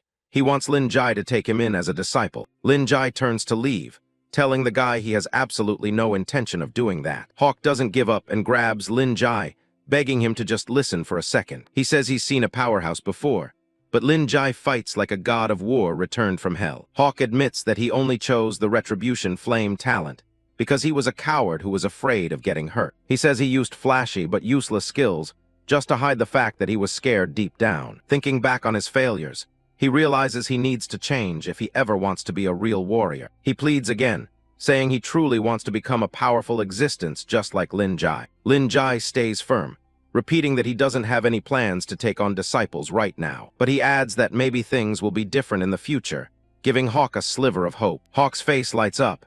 He's thrilled that he wasn't completely rejected. Lin Jai watches him go, noting that by recognizing his own weaknesses, Hawk is already becoming stronger. Epic is currently updating to version 1.01, and Lin Jai knows he needs to be ready. Hawk cheers in the background, vowing to use this time to prove he's worthy of being a disciple. As Lin Jai walks off with his gear, he can feel the gears of fate shifting into a future no one could have predicted. Lin Jai slides on his high-end Supreme Thunder gaming helmet, ready to jump back into the virtual world and start making moves. The visor glows with cyan light as the system syncs with his brain, bridging the gap between reality and the game. He materializes in a lush green field, standing right before the massive manor he secured as his base. Thanks to the recent game update, his default login point is now his own property, saving him a long trek from town. He pulls out the golden key Mayor Green gave him and fits it into the lock of his new home. A system notification pops up, welcoming Lord Blade of Dawn and informing him that the house renovation system is now active. A glowing boundary appears, marking a 500-meter radius around the house as his own private territory. This isn't just a house. It's a piece of land that will grow in value and scale as his reputation in Epic climbs. Lin Jai looks over the holographic floor plan, reflecting on how he never had a place to call home in his previous life. The interior is completely hollow. No chairs, no beds, just empty space that needs a serious injection of cash to be livable. He browses the renovation shop, but the prices are absolute highway robbery, with basic furniture costing nearly 20 silver coins. He shoots a glare at the floating menu, frustrated that the game's mayor is basically a high-level profiteer. But Lin Jai isn't one to stay broke for long. He knows that to be the best, he has to invest in a proper headquarters. With a few taps, the empty hall transforms into a luxury lounge, and he settles into a plush sofa that looks worth every silver coin. Just as he's starting to enjoy the silence, a loud, persistent knocking echoes through the house. He gets up with a sigh, wondering who could have tracked him down to his private estate so quickly. Lin Jai cracks the door open, keeping a wary eye on whoever is standing on his front porch. To his surprise, it's Zia Lion, the purple-haired manager of Meltown's underworld, sporting a teasing grin. His face immediately drops into an expression of pure annoyance. In his past life, seeing this woman always meant trouble. He tries to slam the door in her face, but she's already shoving back, determined to force her way into his living room. He knows better than to get cozy with her. Zia Lion is the shadowy power that runs the darker side of town. She's the one who manages the red-named players, the peekers who are hunted by guards and shunned by society. For the right price, she provides them with safety and services that they can't find anywhere else in the game. From her throne of crates, she oversees a network of criminals and cutthroats that most players wouldn't dare approach. Lin Jai tells her he isn't interested in whatever shady deal she's cooking, but Zia Lion isn't taking no for an answer. She pushes her way past him, claiming she has a job that only a player of his caliber can complete. Zia Lion plops down on his expensive new furniture and mentions a demonic beast terrorizing the Westwind Ridge. Lin Jai listens from a distance, skeptical that the leader of the underworld would care about a random monster. She claims the beast is a man-eater that's already wiped out several of her best subordinates. Lin Jai immediately calls her out, asking why her street-smart thugs were wandering around Westwind Ridge in the first place. She tells him to stop asking questions and offers a measly 100 copper coins to clear the area. Lin Jai just picks up an apple and takes a big bite, counter-offering with a demand for 10 silver coins. Zia Lion nearly hits the ceiling, outraged that he's asking for 100 times her original offer. He just kicks back and tells her that since she's the one who came begging at his door, he gets to set the price. She fumes, pointing out that with 10 silver coins, she could hire an entire army of players to do the job. Lin Jai smiles through his bite of apple, offering to tell her the real reason she's here if she won't admit it herself. Zia Lion's expression shifts to a cold, intrigued stare as she dares him to go ahead and tell her what he knows. He drops the bombshell. Her secret treasure vault at Westwind Ridge has been taken over by respawned monsters. The tough underworld manager is instantly reduced to a stuttering mess of shock and confusion. She stares at him like he's a ghost, wondering how a low-level novice could possibly know about her most secret asset. Lin Jai just keeps his smug smile, knowing that as a regressor, there's no secret in this world he hasn't already mapped out. In his past life, this vault was the center of a server-wide treasure hunt, and he's about to get a massive head start. In the previous life, the discovery of Zia Lion's secret vault triggered a server-wide craze that even Lin Jai participated in. At that time, Meltown was already a ruin, destroyed in the early stages of the game's brutal opening. That version of Zia Lion fell into depravity, slaughtering innocent players until she was finally put down by a massive subjugation party. Her story became nothing more than a dark piece of history in the archives of epic. Looking at her now, Lin Jai knows exactly how her tragedy unfolded and why she became a villainous boss in the original timeline. It was a descent into malice that defined her entire legacy. But back in the present, Lin Jai leans forward with a smirk, shifting the conversation to the stolen money Zia Lion is hiding. He subtly hints that he might just have to report her shady business to Mayor Green. Lin Jai watches her closely, wondering if the notorious manager of the Dark Street will even survive long enough to see the next game version. He knows the fate that awaits her if things don't change. Zia Lion grits her teeth, calling the mayor a stinking old geezer, and insisting he wouldn't dare interfere with her operations. She's visibly rattled by how much this novice player seems to know. She scoffs at the mention of 10 silver coins, claiming that even someone as money-hungry as her could never pull together such a massive sum. The gap between her offer and his price is still a mile wide. Lin Jai's expression remains unreadable as he stands by the door, watching her frustration mount. He knows he has the upper hand, and he's not about to back down. Suddenly, Zia Lion's eyes light up with a mix of shock and excitement. She can't believe her ears when he suggests he might handle the situation without charging her a single cent. Lin Jai drops his true condition. He wants her to resign from her position as the manager of the Dark Street. It's a radical demand that could change the entire course of her life in Mel Town. He reflects on how becoming a villain can happen in a single moment of weakness, a truth that applies to both people and NPCs. He's trying to steer her away from the path that led to her death. Lin Jai remembers that Zia Lion's original story was just a minor side quest, but his presence in this timeline is turning it into something far more significant. The NPC before him feels different from the one in his memories. In his past life, the town was breached, and the brutal chanter Griffin became its new, tyrannical ruler.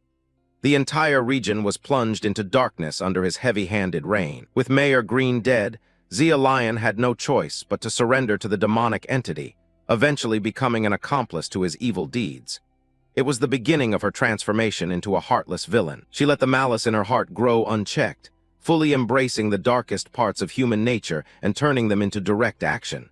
She stopped being a victim and started being a predator. Zia Lion rose to become a feared villain boss, commanding a literal army of criminals before she was finally cornered and killed. It was a spectacular fall from grace that Lin Jai witnessed firsthand. But in this timeline, Lin Jai has noticed a side of her that was never revealed before, a flicker of something that isn't just pure greed or cold calculation. He's gambling on that tiny sliver of humanity. Zia Lion leans back with a sinister smirk, mockingly welcoming him to the Dark Street with a ceremony that feels more like a threat than a greeting. She's still playing the role of the underworld boss. She notes that without a weapon, it would be much easier to take him down quickly. She's testing him, looking for any sign of weakness in the player who claims to know her every secret. With a sudden change in tone, she offers a meeting gift and says she's looking forward to a pleasant cooperation. Her mood swings are as sharp and unpredictable as the blades she deals in. Lin Jai remembers that she, too, was once someone who found pure joy in the thrill of combat. That shared warrior spirit might be the only bridge between them. He hopes that this tiny change in their interaction will be enough to tilt the scales of fate. One small decision could ripple out and save a life that was previously doomed to a tragic end. Zia Lion shouts in disbelief, her eyes wide as she calls his knowledge impossible.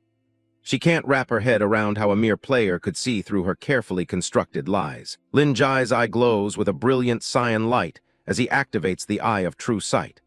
This ability allows him to pierce through any deception, seeing exactly what an NPC is trying to hide. Zia Lion is furious, accusing him of using the very item she gave him to spy on her and uncover her deepest secrets. Her hands are clenched into fists as her frustration bubbles over. Lin Jai just smiles, explaining that the items in her vault are far too important to the Dark Street to be left unprotected. He frames his intrusion as a necessity for their shared goals. She draws her sword with a lethal flourish, declaring that she respects him as a big shot, but reminding him that she's still a dangerous force to be reckoned with. The air in the room suddenly turns cold. Lin Jai doesn't even flinch, coolly reminding her that she's standing in his territory and should show some respect.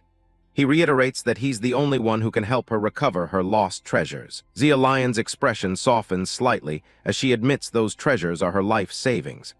They're her ticket out of the underworld and her chance to build a legitimate life in society. Finally, she yields, agreeing to leave the quest in his hands with a stern warning that he must complete it at all costs. The contract is officially struck. Lin Jai finds himself walking through the lush green valley of Westwind Ridge, already starting to regret taking on a mission for no immediate monetary reward. He wonders if he was thinking clearly when he agreed. His mind feels blank as he realizes he let Zia Lion talk him into a high-stakes job for nothing but a promise. It's a rare moment of self-doubt for the usually calculated regressor. The system confirms that Zia Lion's quest is received, tasking him with defeating the mysterious monster lurking before the gate of her secret shrine. The location is now highlighted on his map. He remembers the final part of their deal and turns back to her, simply demanding that she give him the thing. He's not going into this fight empty-handed. Zia Lion looks confused, asking if he's changed his mind and wants money after all. She reminds him that he was the one who said he'd do it for free. Lin Jai clarifies that he's talking about the weapon. He needs a blade that can actually handle the level of combat he's expecting at the ridge. He reminds her that she shattered his previous sword with a single strike during their last encounter, and he hasn't found a suitable replacement since. It's only fair she provides the gear. Zia Lion closes her eyes for a moment, admitting she's not great with traditional swords and only deals in specialized heavy blades. She reaches for a massive weapon she has stashed away. She reveals a colossal, pitch-black blade called Night Wraith, slamming it into the ground with enough force to kick up a cloud of dust. It's an intimidating piece of equipment. Lin Jai looks at the massive edge, noting that it's long, sharp, and clearly built for two-handed use. To him, there's no doubt that this is the perfect sword for the task at hand. As he tests the weight, Lin Jai realizes that Zia Lion's blade is far heavier than it looks. He's going to have to adjust his fighting style to handle the sheer mass of this dark iron. The system description notes that Night Wraith is a blade that's never kept in a scabbard. Zia Lion believes that holstering a weapon is a form of compromise, and she stays in a state of constant readiness to kill. Lin Jai examines the Night Wraith, a heavy blade with a devastating blade slaughter effect that rapidly drains an opponent's weapon durability. The dark aura around the sword highlights its destructive power as he prepares for combat. With a single swift motion, he cuts through the thick thorns blocking the path to the vault. The massive blade slices through the obstacles as if they were nothing, clearing the way forward. Standing before the hidden entrance, Lin Jai acknowledges Zia Lion's help in marking the spot, nodding that he would have spent an entire day searching for it otherwise. The lush greenery of Westwind Ridge stretches out around him under a bright sky. His expression sharpens as he senses a presence nearby, realizing that the mysterious monster mentioned in the quest has already arrived. A level 1 wild boar charges out from the brush, kicking up dust as it rushes toward the intruder with bared tusks. Lin Jai watches the approaching beast with a look of mild boredom, scoffing at the idea of such a weak creature guarding the vault. He settles into a combat stance, gripping the hilt of his heavy blade. To him, a low-level monster like this is nothing more than a source of food ingredients. Suddenly, a massive shadow engulfs him from above, and the air grows heavy with a suffocating pressure. A violent explosion of force tears through the clearing, sending debris flying and causing Lin Jai to reel back in shock. He stares into the rising dust, his face tight with tension as he tries to comprehend the source of such overwhelming power. His pupils dilate as he sees the creature towering over the landscape, far exceeding anything he expected to encounter. A massive black dragon named Zodiac looms before him, its yellow eyes glowing with ancient malice as a system warning confirms it is a level 8 boss. Zodiac looks down at the human with contempt, its voice booming across the ridge as it mocks his arrogant challenge. A floating screen flickers to life, showing Zia Lion relaxing in a bath.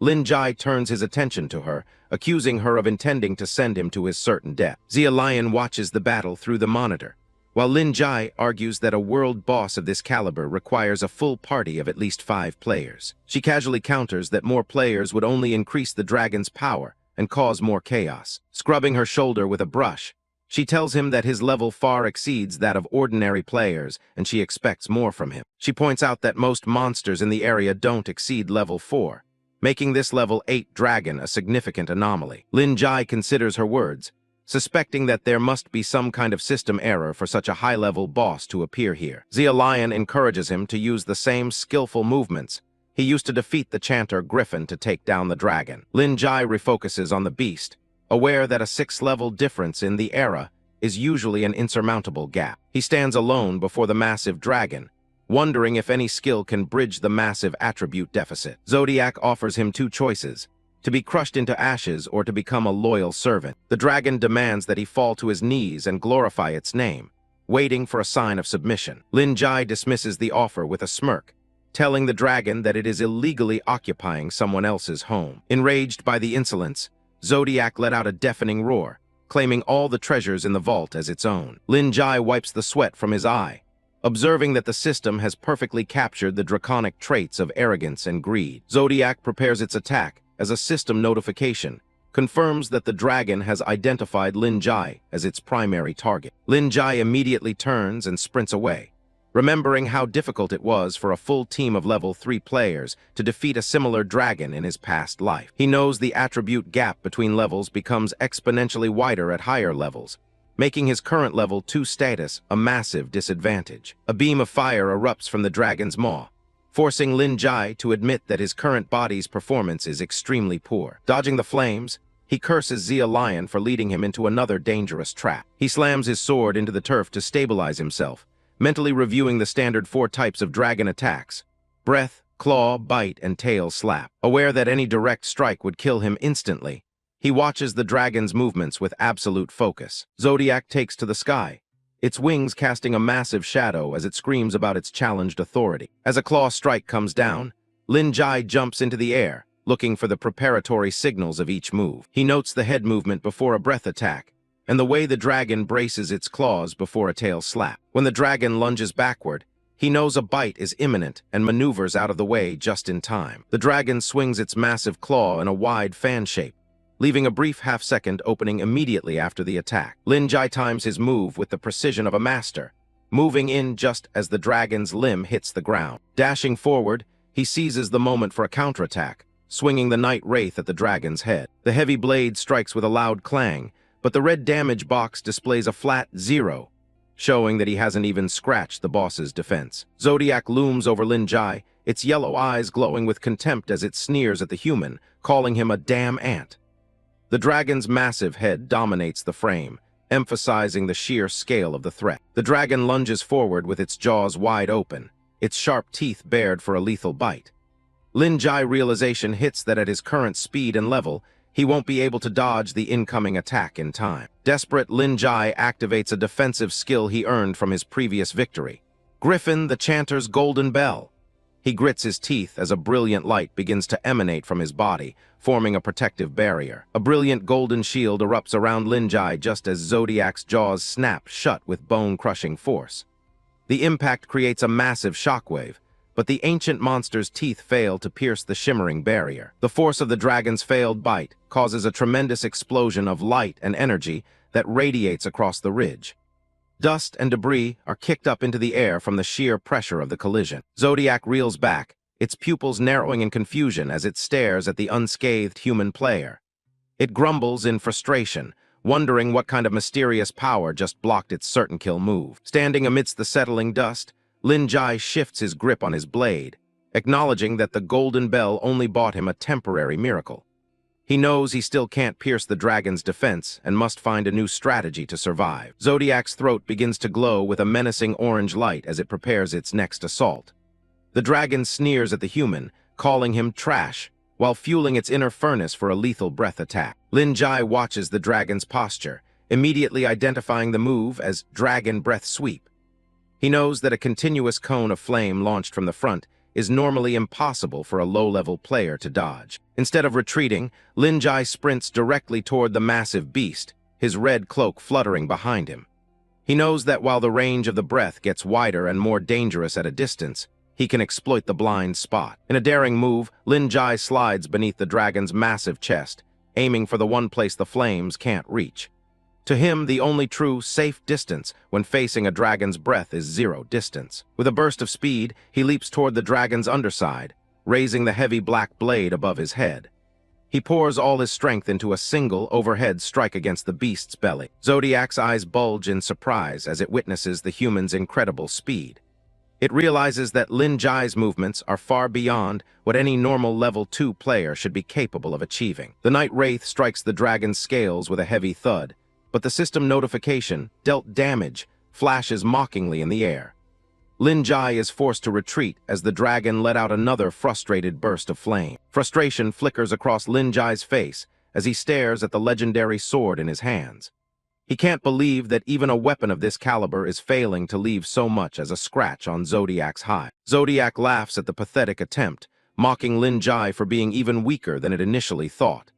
The dragon raises its head high, its yellow eyes burning with arrogance as it prepares to finish the ant. Xia Lion's voice suddenly crackles through a floating monitor as she appears on screen, casually noting that the legacy weapon, the Night Wraith, is a bit shy around those it hasn't yet accepted. Lin Jai shouts back at the screen in annoyance, demand to know why she's only sharing this critical piece of information now. He narrowly avoids a swipe from the dragon's tail while listening to her explanation. She explains that the sword possesses a distinct personality and won't unleash its true destructive potential until its user has earned its acknowledgement through trials. Sliding across the grass to avoid another stomp, Lin Jai asks what the specific conditions are to earn the blade's respect. Zodiac looms in the background, a mountain of scales and fury ready to strike again. Xia Lion points a finger toward him through the screen, telling him that he must prove he is someone who has truly experienced life-and-death trials. The ground shatters beneath Lin Jai as he continues his desperate evasion. Lin Jai reflects on the absurdity of the requirement, noting that he's seen plenty of bizarre game mechanics before. He keeps his focus on the dragon's movements, his mind racing through tactical possibilities. Lin Jai flashes a defiant smirk and raises his middle finger toward the dragon, declaring that he is more than qualified when it comes to facing death. He stands his ground, ready for the next assault. Zodiac let out a roar of absolute fury at the human's gesture, its throat once again filling with molten fire.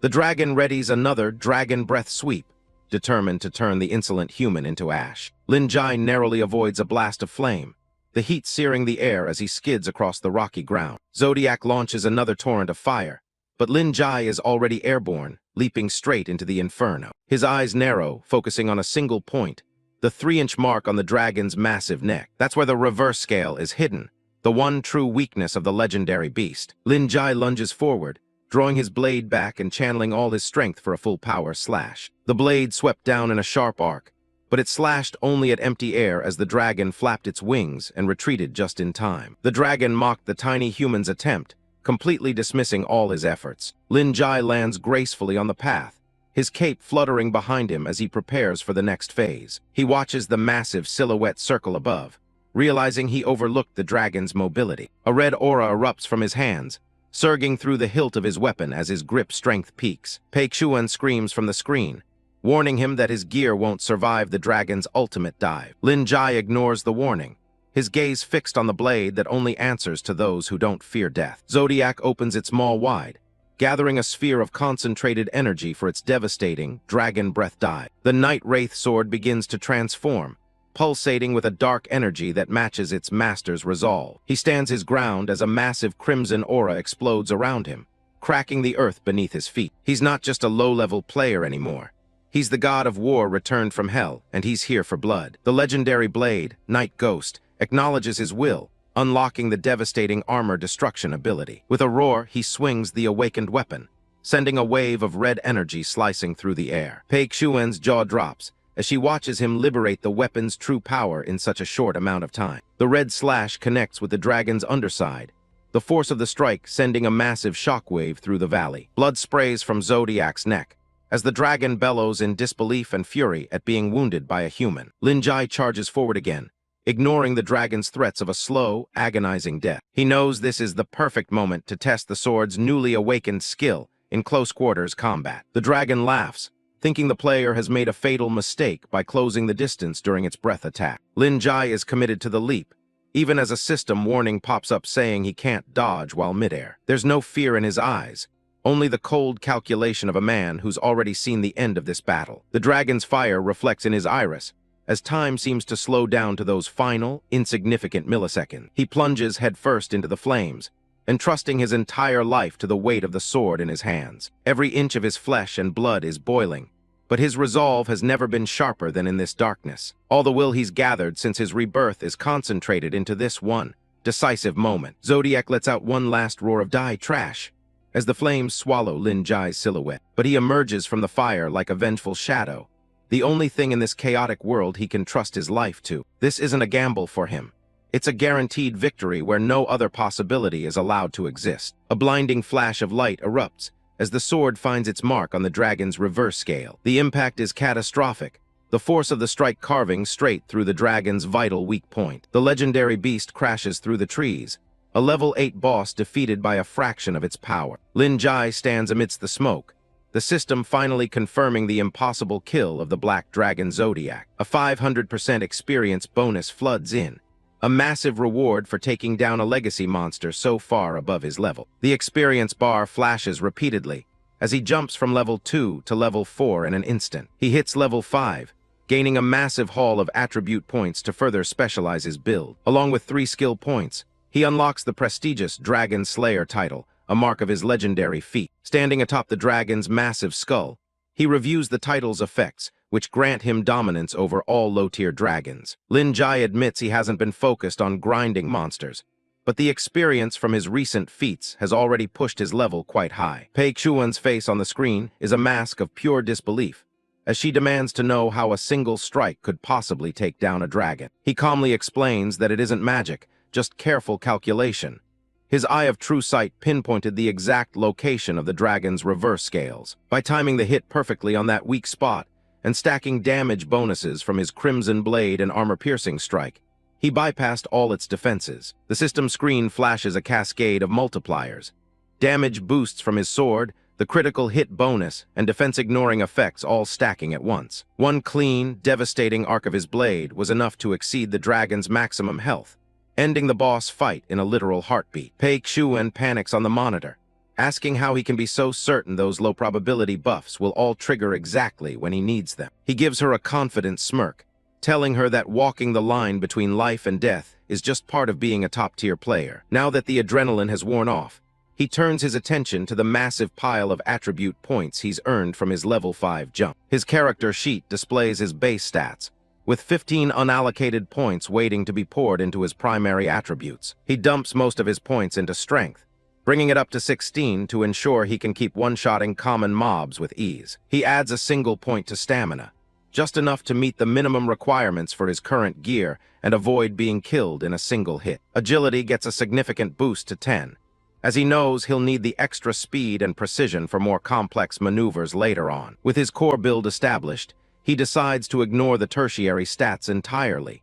He'd rather be a master of his strengths than a jack-of-all-trades. His updated status screen shows a much more balanced and lethal profile, with his physical power nearly doubled. He takes a moment to admire the new sense of strength flowing through his avatar, feeling more prepared for whatever comes next. Next up is his skill list, which offers a wide array of combat options ranging from simple sweeps to heavy strikes. He prioritizes Berserk, an active skill that trades constant health drain for a massive boost in speed and raw damage. He clenches his fist as the red aura of the new skill pulses around him, knowing this is a vital prerequisite for the advanced Berserker class. For his second skill point, he doubles down on Grip Strength II, which will allow him to literally knock weapons out of his enemy's hands. The system tooltip details the new bonus, treating his unarmed strength checks as double whenever he initiates a disarm attempt. For his third and final choice, he takes a gamble on a skill most players would ignore: throw. At face value, the skill simply allows him to toss his weapon to deal its base damage at a distance. Pei Xuan practically falls over herself on the screen, ridiculing his choice to pick up what she considers a trash agility skill. Lin Jai doesn't get defensive.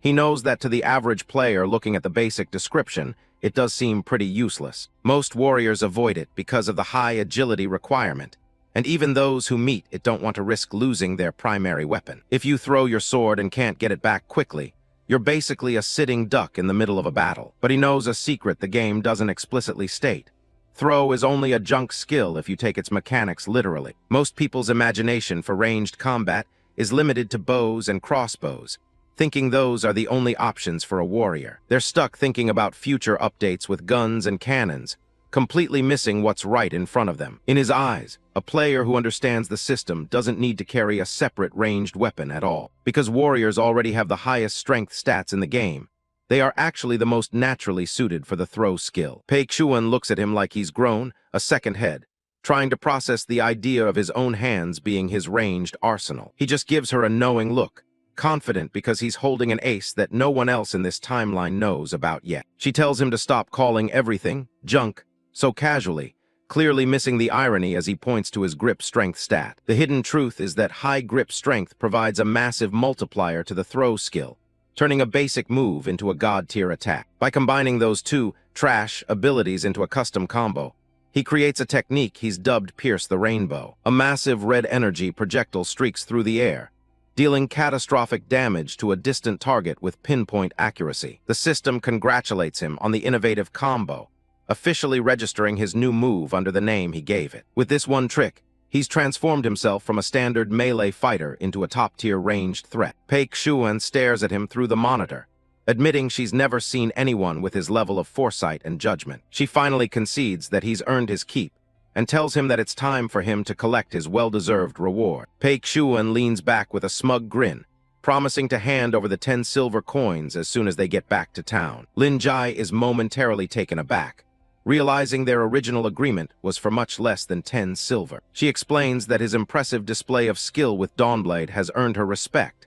making him worthy of the higher payment. But she quickly adds a catch, playfully sticking out her tongue while reneging on her offer to step down as the manager of Dark Street. Lin Jai's jaw drops in shock as he realizes she's actually going back on her word right in front of him. He reflects on his previous life, unable to recall any NPC ever being quite so unpredictable or manipulative with their own requests. Paik Shuan laughs through the monitor, reminding him that as the leader of Dark Street, she has the freedom to do whatever she wants. Exasperated, Lin Jai demands the money anyway, deciding he's better off never doing business with her again. He storms off with an angry expression, thinking to himself that if she eventually turns into a villain, it will be entirely her own fault. Suddenly, the ground beneath him gives way, and he finds himself plummeting into a dark, rocky chasm with a startled cry. He falls through the air, debris tumbling around him as he descends into the hidden depths below the dragon's lair. He lands in a vast, silent chamber illuminated by a soft, ethereal light from above. Looking around at the ancient, ornate architecture,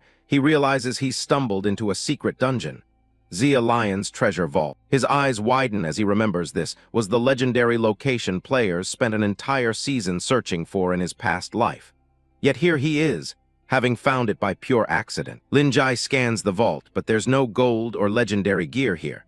It's just a pile of dusty toys and old rag dolls, the kind of things that mark a child's growth. He pauses, his gaze falling on a framed photo hanging on the stone wall. He stands alone amidst the mountain of stuffed animals, looking down at a picture that seems out of place in a gang leader's vault. The photo shows a happy young girl with purple hair hugging Oliver Green, the mayor of Mel Town. The realization hits him. Paik Shuan isn't just a boss, she's actually the mayor's daughter. A heavy boot slams down onto a man's head, the sound of the blow echoing through the cold chamber. Paik Shuan sits perched atop a stack of wooden crates, looking down at the intruder who just uncovered her past. Lin Jai looks up at her, realizing that all those security orders from the mayor were just a father's way of trying to protect her. Paik Shuan looks away with a bitter expression, cursing her damn old man under her breath. She jumps down from her high perch, landing gracefully on the stone floor. She argues that recognizing the harsh reality early on in the beginner village is a lesson every player needs. Her eyes narrow with intensity,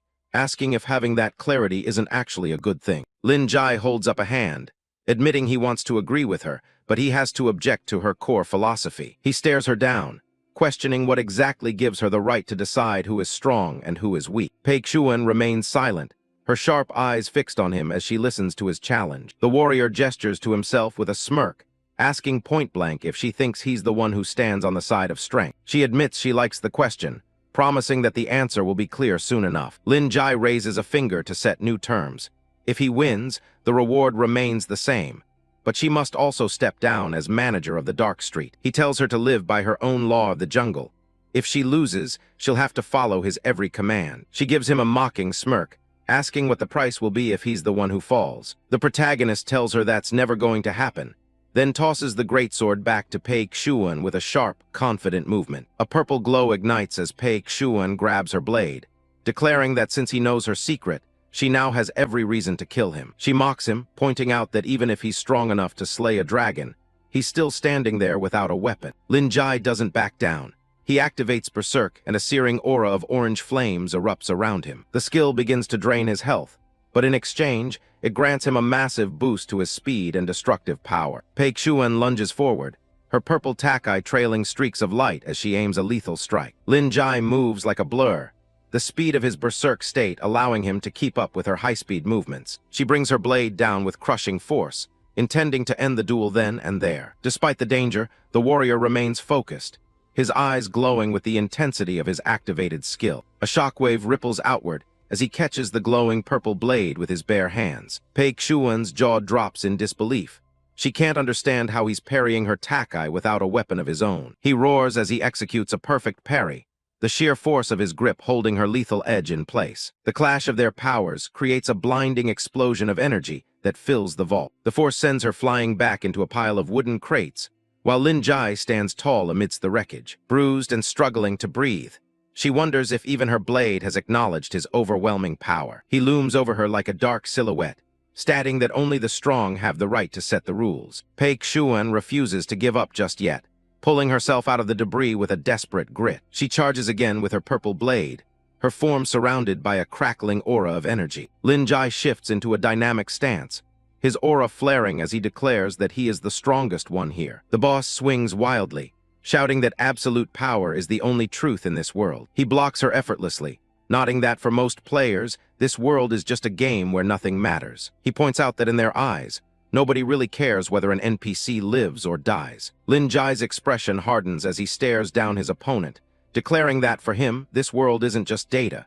It's a real, bloody life. Pei Xuan is caught off guard, her eyes wide with confusion as she asks him what on earth he's talking about. He reflects on his past, a time when he saw a colder and more desperate reality than anything she has ever known, leading him to reject her law of the jungle. His mind drifts back to a mission long ago, where a shattered carriage lay amidst the ruins of a forest path after a brutal monster attack. A digital notification pops up in his memory, a random event where a goblin raiding party had to be defeated to save a kidnapped elf. In this memory, a younger Lin Jai stands with a party of high-level players, his eyes already showing a weariness beyond his years. He remembers the sight of a young elf girl, bound and trembling on the ground with tears streaming down her face. One of the veteran players notes that the rescue is complete, and they've already collected their rewards, leaving him wondering what to do with the NPC. Another player, a man in a red shirt, draws a sharp dagger and suggests that the girl might just cause trouble if they let her go. He stands over the crying elf girl with a sadistic grin, arguing that they should just kill her now to prevent any future alarms from being triggered. She looks up in sheer terror as the cruel player reminds everyone that NPCs simply respawn after they die. He licks his lips, his expression turning truly monstrous as he suggests trying out a different flavor by slaughtering a helpless girl. Lin Jai watches in silence, his eyes narrowing as the tension in the party reaches a breaking point. Another teammate places a firm hand on his shoulder, warning him that these guys are powerful gold farmers who could easily kick him out of the group. He tells Lin Jai to just look away, claiming that some people are only in the game for the sick thrills they can get. The man leans in, reminding him that he has a sister at home who desperately needs the money for her medical bills. Lin Jai hears the girl's desperate plea for help echoing in his mind, drowning out the cold logic of his teammates. The red-shirted player raises his blade, telling Lin Jai to just close his eyes and pretend he didn't see anything. In a flash of steel and blood, Lin Jai strikes first, plunging his own sword through the cruel player's chest to protect the NPC. The rest of the party stands frozen in shock,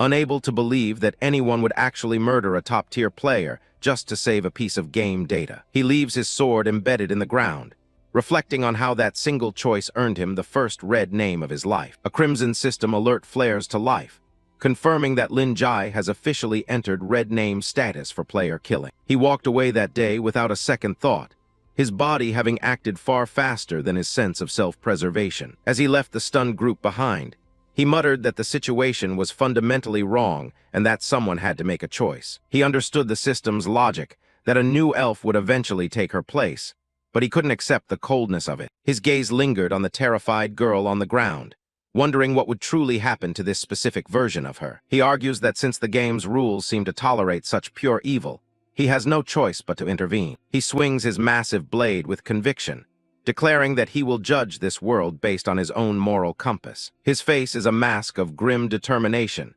as he dares anyone who finds his rules unacceptable to step forward and try to kill him. He looms over Pei Xuan, his presence overwhelming as he asks her what exactly gives her the right to dictate how others should live. He parries a powerful strike, asserting that his right comes from his willingness to draw his blade even for the faintest trace of goodwill. Paik-Shuan attacks wildly as he lists the hidden parts of her soul, the pain, the rebellion, and the memories she tries so hard to hide. He parries her desperate counterattacks, admitting that while he can't fully empathize with her, he understands her fear of loss. Lin Jai points out the flaw in her logic, telling her that her methods have only succeeded in hurting the people who actually care about her. She screams for him to shut up, her composure completely shattered as she swings her blade with everything she has left. He catches her strike with a thunderous parry, the impact creating a blinding flare of white light between them. In that split second, he spots a fatal opening in her stance, his sharp eyes locking onto the vulnerability. The warrior prepares to deliver the final blow, his hand gripping the heavy scabbard as it begins to glow with power. Paik-Shuan can only watch in horror as he tells her that he's going to teach her a lesson, just like one would a disobedient child. He swings the heavy scabbard with crushing force, intending to break her spirit once and for all. The blow lands, sending the gang leader crashing to the floor as tears finally begin to spill from her eyes. She collapses on her knees, her title as the administrator of the dark crevice appearing above her head as she breaks down in defeat. Lin Jai stands tall, looking down with a stoic expression as a voice from below finally admits defeat. Paik-Shuan remains on her knees, her eyes wide with shock as she stares at the massive object that just struck her. She gasps in disbelief, questioning how the Nightwalker's scabbard could even exist when the sword was never meant to have one. Lin Jai begins to walk forward, his hand resting on the hilt of the dark, notched scabbard as he asks if the blade was a gift from Mayor Green. He slides his weapon home with a sharp click, explaining that the Nightwalker did indeed have a scabbard,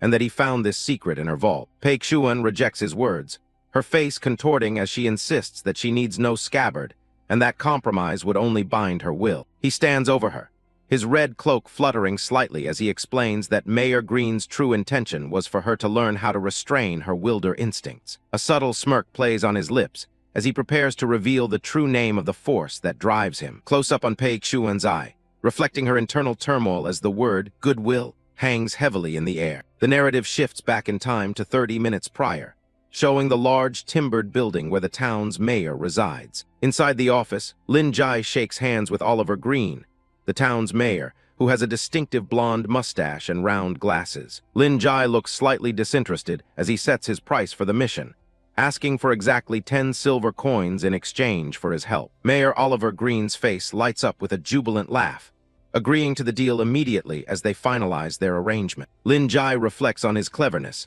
nodding that by triggering this hidden quest, the silver coins he lost to Charlene have already returned to his pocket. He gazes out with a satisfied look, content with the fact that his good deed has already started to pay off in more ways than one. The massive scabbard remains firmly planted in the ground, a silent testament to his philosophy that the undrawn blade is truly the sharpest. He looks back at the kneeling girl and addresses her by the name she uses in the town, Charlene. A faint, genuine smile appears on her face, signaling a shift in her defiant attitude. She admits that losing to a player like him isn't so bad, acknowledging that his title of Blade of Dawn was well earned. She declares that the era of the Dark Street has ended, and from now on, she will simply be known as Charlene of Mel Town. One of her henchmen, a man with spiky green hair and a thick mustache, panics at the news and asks how they are supposed to make a living now. Paik-Shuan gives a devious grin, suggesting they transition into the loan shark business, which leaves Lin Jai wondering if anything will actually change. She adds that the money will be reinvested into maintaining public order, allowing her to claim that she is doing a goodwill deed of her own. Lin Jai smirks, nodding that the mayor would likely be thrilled to hear that the town's surroundings are finally being secured. A glowing system notification appears before him, confirming the completion of the hidden quest and a massive reputation boost in Mel Town. The sun shines over the bustling town square, where players and NPCs alike move about their daily business. Lin Jai walks away from the scene, nodding that since he returned the Nightwalker's sword, he is now back to having no decent weapon. A brief memory of his fight surfaces, the moment his previous greatsword was shattered by Paik-Shuan into a simple wooden stick. He holds up the weathered wooden branch, observing that its base damage is far too low to keep up with his current level. He moves through the busy streets, realizing that his most urgent task is to find a weapon that can withstand the battles ahead. Suddenly, a group of players at the town center begins shouting that they are quitting the game, and clearing out their inventories. The crowd grows excited as the players announce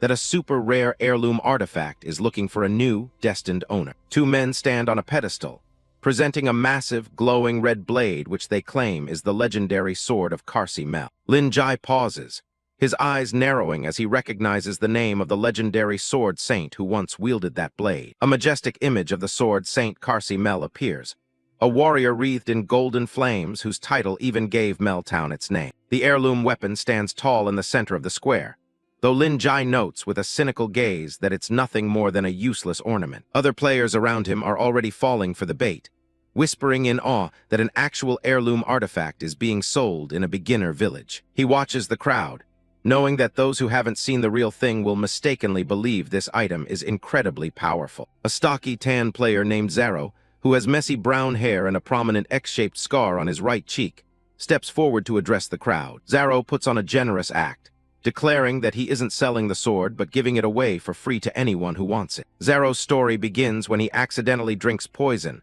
and loses several levels due to bad luck. As if his luck couldn't get any worse, the very next day, he took a clumsy tumble into the lake in a ridiculous accident. But to their surprise, as his teammates tried to pull him out, they discovered a mysterious sword lying at the bottom of the lake. The sword seemed to radiate an aura of arcana. Thinking their luck had finally turned, the pair frantically searched for a way to fish it out. After that, they brought the sword to a pawn shop run by a bald old man, only for him to dismiss it as a piece of useless trash. To their utter dismay, after all that effort to retrieve it, the sword was valued at a mere 10 copper coins. After that, the duo decided to use the trash weapon as bait, hopping to recoup their losses. Standing before the crowd in the town square, Zaro points to the glowing sword and announces the rules for the contest he has devised. Jabba stands behind him with a confident smirk, crossing his arms as Zaro challenges anyone in the crowd to an arm wrestling match. A nearby player, wearing a horned Viking helmet, gasps in disbelief at the prospect of winning an heirloom artifact for free. Lin Jai stands at the edge of the crowd, rubbing his chin as he carefully considers whether he should intervene in the obvious scam. He looks down at the wooden branch in his hand, theorizing that the World Tree's power might allow him to combine his broken weapon with the heirloom blade for an unexpected effect. A massive player with a wild mane of brown hair and the barbarian class label steps forward, his strength stat of 18 glowing in a digital window. The barbarian grins with supreme confidence, certain that his superior strength will make short work of the scrawny opponent at the table. Zaro sits at the arm wrestling table, his expression devious as he demands a 1 silver coin trial fee from anyone who loses. The barbarian looks down at Zaro with contempt, noticing his opponent's base strength is only 12 and feeling certain of a quick victory. From the sidelines, Lin Jai watches the match begin, nodding the barbarian's arrogant smile as the two men prepare to clash. Their hands lock together with a sharp sound, and Zaro's eyes narrow as he activates his secret ability, the Silent Weakness Curse. Purple energy surges from Zaro's hand, instantly draining the barbarian's strength and causing his stat to plummet from 18 down to 8. With the curse in effect, Zaro easily slams the barbarian's hand onto the table, his face twisted in a mocking grin. The barbarian collapses to his knees in despair, mourning the loss of his entire net worth, while Jabba stands over him, gloating. Lin Jai finally steps forward, a calm but sharp expression on his face as he asks to take a turn at the arm wrestling table. Both Zaro and Jabba freeze in shock, their eyes wide as they recognize the famous Blade of Dawn standing right in front of them. A dark shadow falls over Zaro's face as he recalls the humiliation of past failures, his teeth bared in silent rage at the man who mocked him. He clenches his hands together, his expression turning purely malicious as he welcomes the chance to finally settle the score with Lin Jai. Lin Jai meets the man's gaze with a stoic look, sensing a murderous intent radiating from Zaro as his eyes begin to glow with a sinister red light. Jabba, watching Lin Jai like a hawk, convinced he's some high-level insider who played the closed beta. He's already smirking, thinking he's about to humiliate some big shot, gaming royalty. Jabba pointed to the sky, using the oldest trick in the book to distract everyone. While all eyes were off the table, Zaro chugged an alchemy potion, bumping his strength stat from 12 to 14. Lin Jai keeps up the confused act, while Zaro just laughs at him. He thinks he's being clever, mocking the idea of modern planes existing in a fantasy game world. Zaro gets into position, addressing Lin Jai as the Blade of Dawn, and telling him to get ready to lose. He's clearly confident that his potion-boosted strength will be enough to win. The match starts and things get intense fast, Smoke even starts pouring off the table. Lin Jai realizes this guy isn't just trying to win a bet. He's looking to do some real damage. Zero's face goes full demon mode as he puts every ounce of his boosted strength into his arm. Lin Jai just asks him to wait a second, looking remarkably calm despite the pressure. Boom! A massive shockwave blasts through the square, and the system notifications start flying. Zero's arm is officially fractured, and he's been disarmed in the most literal way possible. When the smoke clears, there's a massive hole in the nearby building where Zero was just launched. Lin Jai stands over the wreckage, looking a little surprised by his own strength. A notification pops up explaining that Lin Jai triggered grip strength enhancement. Since his strength is so much higher, the game treated the arm wrestle as a combat disarm move, doubling his power. Lin Jai realizes he accidentally broke the guy's arm by triggering a combat skill. Jabba, looking on from the side, absolutely terrified by what he just witnessed. The system explains the mechanics. When you disarm an unarmed player, the knockback force is applied directly to their entire body. No wonder Zero turned into a human projectile. Zero is sprawled out in the rubble, completely out of it. Lin Jai just shrugs. Hey, if the guy goes flying, that definitely counts as a win for him. Jabba tries to salvage the situation, calling Lin Jai his brother's destined enemy to make it sound like a fair rivalry. He's clearly trying to regain some dignity after that blowout. Lin Jai just gives him a blank stare. He has absolutely no clue who this guy is or what he's talking about. Jabba flips out, offended that the Blade of Dawn doesn't even recognize his face. Lin Jai ignores the tantrum and reaches for his prize, the glowing sword of Karsi Mel. Lin Jai smiles, satisfied with his new acquisition. He officially won the match, so the legendary sword is coming with him. Jabba tries to step in, claiming it's not going to be that simple for him to just walk away with the prize. He's clearly not ready to let the scam end like this. He starts yelling for the guards, pointing at Lin Jai and accusing him of intentionally hurting his brother. He's playing the victim for everyone in the square to see. Jabba demands the guards throw Lin Jai in jail for at least 24 hours for malicious injury. He's acting like this was a cold-blooded assault instead of a lost bet. Lin Jai just looks bored by the whole performance. He's seen plenty of scams, but calling the cops on your own loss is a desperate new low. But the guards don't arrest him.